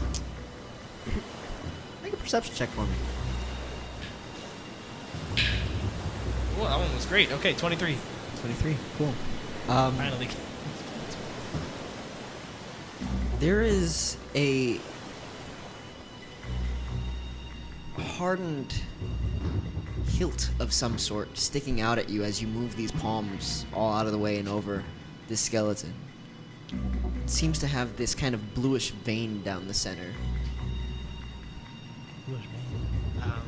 I'll start dusting it out. I'll take a palm and start sweeping it. Nice. As you start sweeping away at it, you recognize that this thing is solidly embedded within this rocky ground still. I got a sword in the stone situation? Like it's in there? It's pretty deep in there at the very least, but moving it around and hitting it with like the tip of the palm, there is some give. I'll try to pull it. Okay. This is gonna kill me. Hold on. I'm not gonna pull it. I'm gonna move all the palms onto him just like I said I would. I'm gonna leave that there. And I know Arlyn's probably king anyway. So I'll Come on. I love no, I'll Cleave. still try. I'll still try to pull it first, Hilarious. but he's probably the one that'll be able to do it. All right. So I'll put him to the side, and I'll cover him with all the palms, and then I'll walk back outside. Say, all right. There might be a smell in there, but I covered some bones up with palms, but we should be able to rest. It's probably like what they will eventually find in the other caves here, but much bigger. I'm not going in there. There's no red sticks. I'm not going in there. We have to rest somewhere, Calagon. I'll rest out here. Will you? Mm-hmm. You can rest out here. You can rest wherever you're gonna rest. I just don't want. You're in fragile states. I don't want the elements to do any more damage. I'm resting out here. Okay, we can do that. I'm gonna go and just sit down by the entrance. Very well. Arlyn, you should know there is a sword in the stone in there. A sword. A sword is a sword. It's got sort of Arlyn coloring on it, and it's dug What color into was the- it? It was blue, right? You said it was. So it's silver and it's like just kind of reaching out of the ground at this like slight diagonal. And it's silver with like this blue vein down the center of it. I describe that. I need to see this with my own eyes. I think you might be the king. I was gonna try to pull it if it's. What are you talking about, It's please? it's the old legends. Let's just go. We'll carry Rodrick inside if he's okay with that one. At this point, I'm back unconscious. There you go. There's no way I could stay awake with all this pain. Very good. Okay. Well, Yeah. take me. Yeah, so Where is it? I bring you inside and I show him. It's right up where all the branches were, right? Palm? All the palms. Yeah. All right. Is the hilt exposed or the blade exposed? The hilt of something. The hilt. Does it look familiar to me in any way? Okay. Specifically. You see like a flush of disappointment in my face. It's all right. I'm sure I won't be able to pull it, but let's take a few steps back just in case it's a trap. We can't have everyone go down again. All right. I'll have him take a few steps back and then. Oh wait. Are you trying to pull it? Should I? You. All right. I'll be here. I am trained in medicine. I am trained in medicine. I'll take the steps back. I'll go out towards the No exit. more Stand by. healing. our other guys. Peek around the corner. I get my beat up shield. I'm gonna put it in front of me. I go to grab it. Do I feel anything when I place my hand on the hilt? It's almost like every single time I reach for the gate keypad to get into this neighborhood, Wow, yeah. there is a light shock that jumps between No the two way. as your hand just kind of goes and grabs hold. And every time we touch, I swear I could fly. Do you... Do you have your chains? I've got my... Yeah. Start unraveling around me. So, is any way that I can get, like, parts of the hilt around the chain? It's very thin. There's no, like, grip otherwise, but you could try if there's enough tension around. Hold up. Did we end up going back? Did you end up going back into We the did. burning place? In the burning place? And No, getting I stuff? looked around Because it.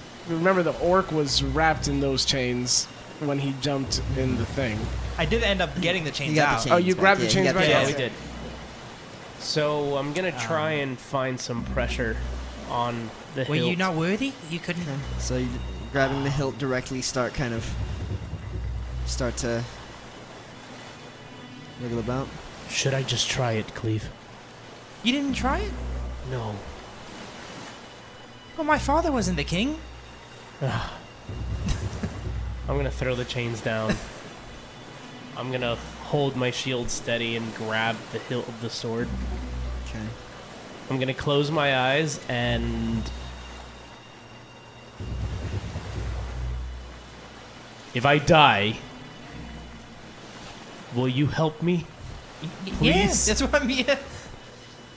I'm like waiting, like in sprinter stance, like ready to run. I'm gonna pull Okay. the hilt. As you grab hold, you pull, and I'm glad you did that motion because it's not as easy as lifting up directly, but rather you feel this clear pressure as though it's stuck for this moment, and then you pull all the way back. And Cleave, from your perspective, you watch now as reaching down, his hand, once it grabs hold, it's almost like sparks begin to fly off of Arlyn's back lightly for this brief moment.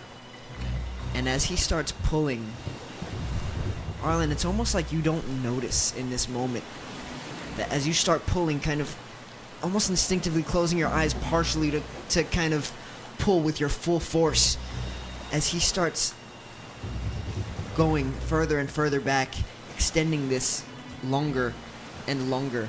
You watch now as this form begins to almost kind of mold in his hands.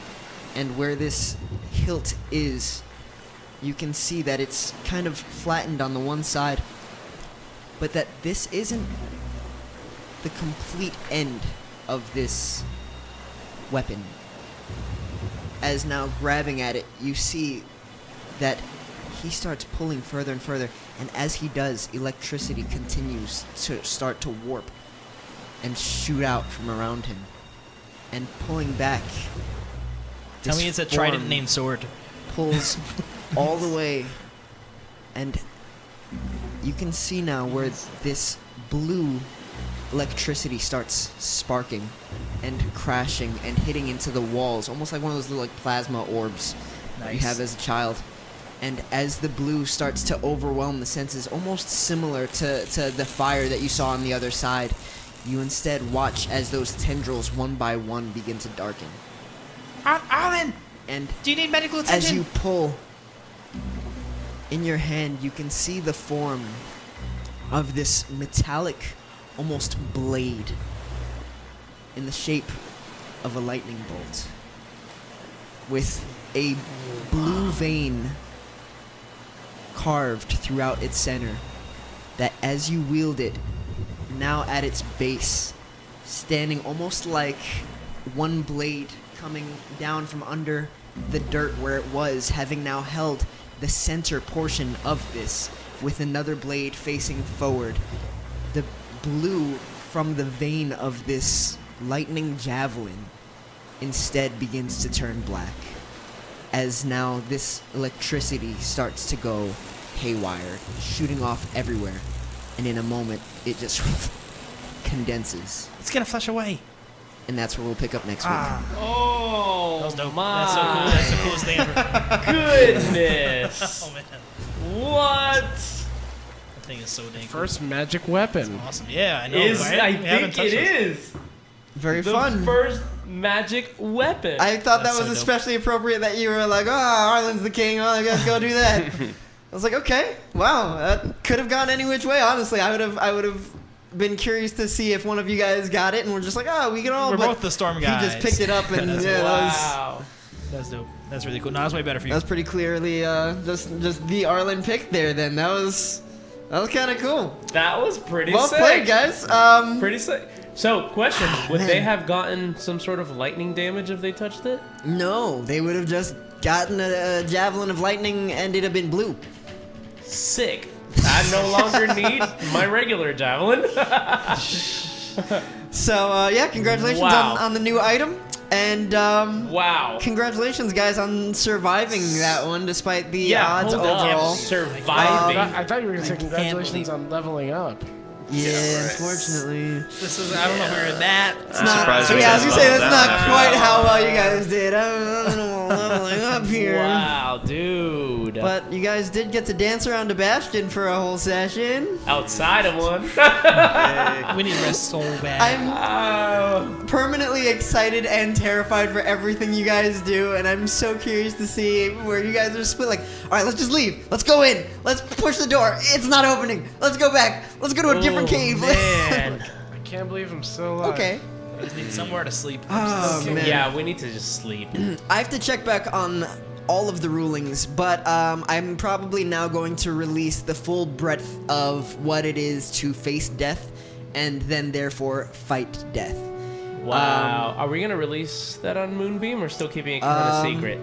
We'll keep that within us for the time Gotcha. being so that you guys can study it. We can kind of play test that a little bit further Cool. and see what you guys think at large. I love that. I love that.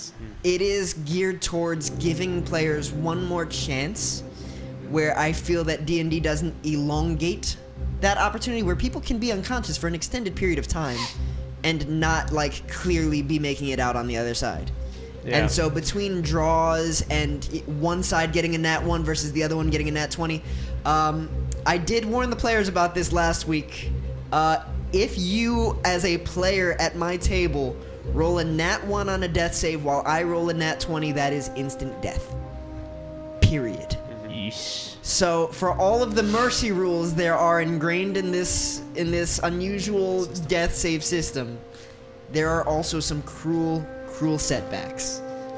You Yeah. have been warned. You guys have now not only faced, but overcome death, having now just beat death directly. Now we have charred Anakin Skywalker on our I team. hate you. He did it too. Yeah, actually. Remind me, do we have a pre-recorded Divine Inspiration not, this nah. week? Nick, did you have a verse today? I didn't even I know was it was gonna my say, time. It let's- was your time 5 times in a row. so Let's, I had no idea where yeah, where let's we're at. grab What a up? verse here real quick, and then we'll wrap it up very closely. I'll just give like a 2-second excerpt, and we'll close it out here because Let's do I know it. everybody's gotta get some leave it shut to eye Nico too, here, man. very, very soon. So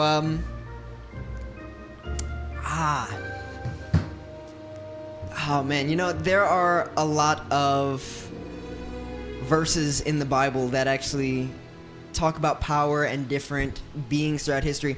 A lot of people don't realize that Zeus and Hermes are mentioned in the Bible. That's a fun little Wait. fun fact for people. So, in Acts, in the book of Acts, Paul goes to Paul and Barnabas go out to preach the word of God, and they're actually met with people who begin to worship them for doing miracles. And so it's really interesting to see where in Acts 14 it says Barnabas they called Zeus and Paul Hermes because he was the chief speaker. The follow-up, of course, doesn't quite follow with the ways that most people would follow that up. It says, following that up, it says, and the priest of Zeus, whose temple was at the entrance to the city, brought oxen and garlands to the gates and wanted to offer sacrifice with the crowds. But when the apostles Barnabas and Paul heard of it, they tore their garments and rushed out into the crowd, crying out, "Men, why are you doing these things? We also are men of like nature with you, and we bring you good news, that you should turn from these vain things to a living God, who made the heaven and the earth and the sea and all that is in them." Despite the power that God had granted to Paul and Barnabas in this moment to do great things, to do the miraculous, and they've seen it happen before firsthand, they've seen it secondhand, they've heard of Jesus having done the miraculous, Moses having even claimed as his own in part when he struck the rock, having not accredited God in the ways that he should have when performing a miracle. And yet in this moment, in humility, they fully acknowledge this is not our power. For everything great they have in them and for everything great that they've done, they acknowledge that's still not us. There's only one who can really do that. There's only one source of true power, one source of just all power, if you will. And so having that, these two men begin to start preaching the gospel and changing hearts and minds within these Greek regions where people would otherwise be praying to and worshiping other gods. And I've been appreciating some media this week surrounding like Greek gods and things of that nature, and it's interesting to see that even within their own lore, the Greek gods were never really the good guys. Wow. When in Revelation, Jesus asks John to write letters to the churches, he mentions to the church at Pergamum that they're where Satan's throne is. And within Pergamum is a structure, an altar built to Zeus, known as the throne of Zeus. Wow. That he refers to as the throne of Satan. Wow. So, for all the cool things, all the fun lore that we can appreciate in our modern day, there's a lot of fun to it, and it's super cool. But the truth is, a lot of them are stories, and a lot of them can be dangerous. And so what we do here is very important to each and every one of us here at this table, because we try to draw that line between reality and fiction, where we have to acknowledge that the spirit world is real, God is real, angels are real, and likewise, all the negative that comes with that, unfortunately, is also real. But above all, God is more powerful than all of it, than anything and everything. And God loves it. And it's really that simple at the end of the day, that whatever power we have as man, it's insignificant. It's great. It's wonderful that we get to do what God has allowed us to do, and it's awesome to tell these wonderful stories. But, it's just that, they're stories. And remember, guys, the Bible is the one book that you can look to that isn't just stories. It's true history that not only predates us, but it's a precursor of what's to come. So look ahead, because trust me, guys, there's hope the whole way through. That was so well done, Tristan. Yeah, I don't know. I can't add anything to that. Nothing added to that. That was amazing. Glory to God. That was awesome. We love you guys. See you Love back you here guys. next We'll week. see you guys next week.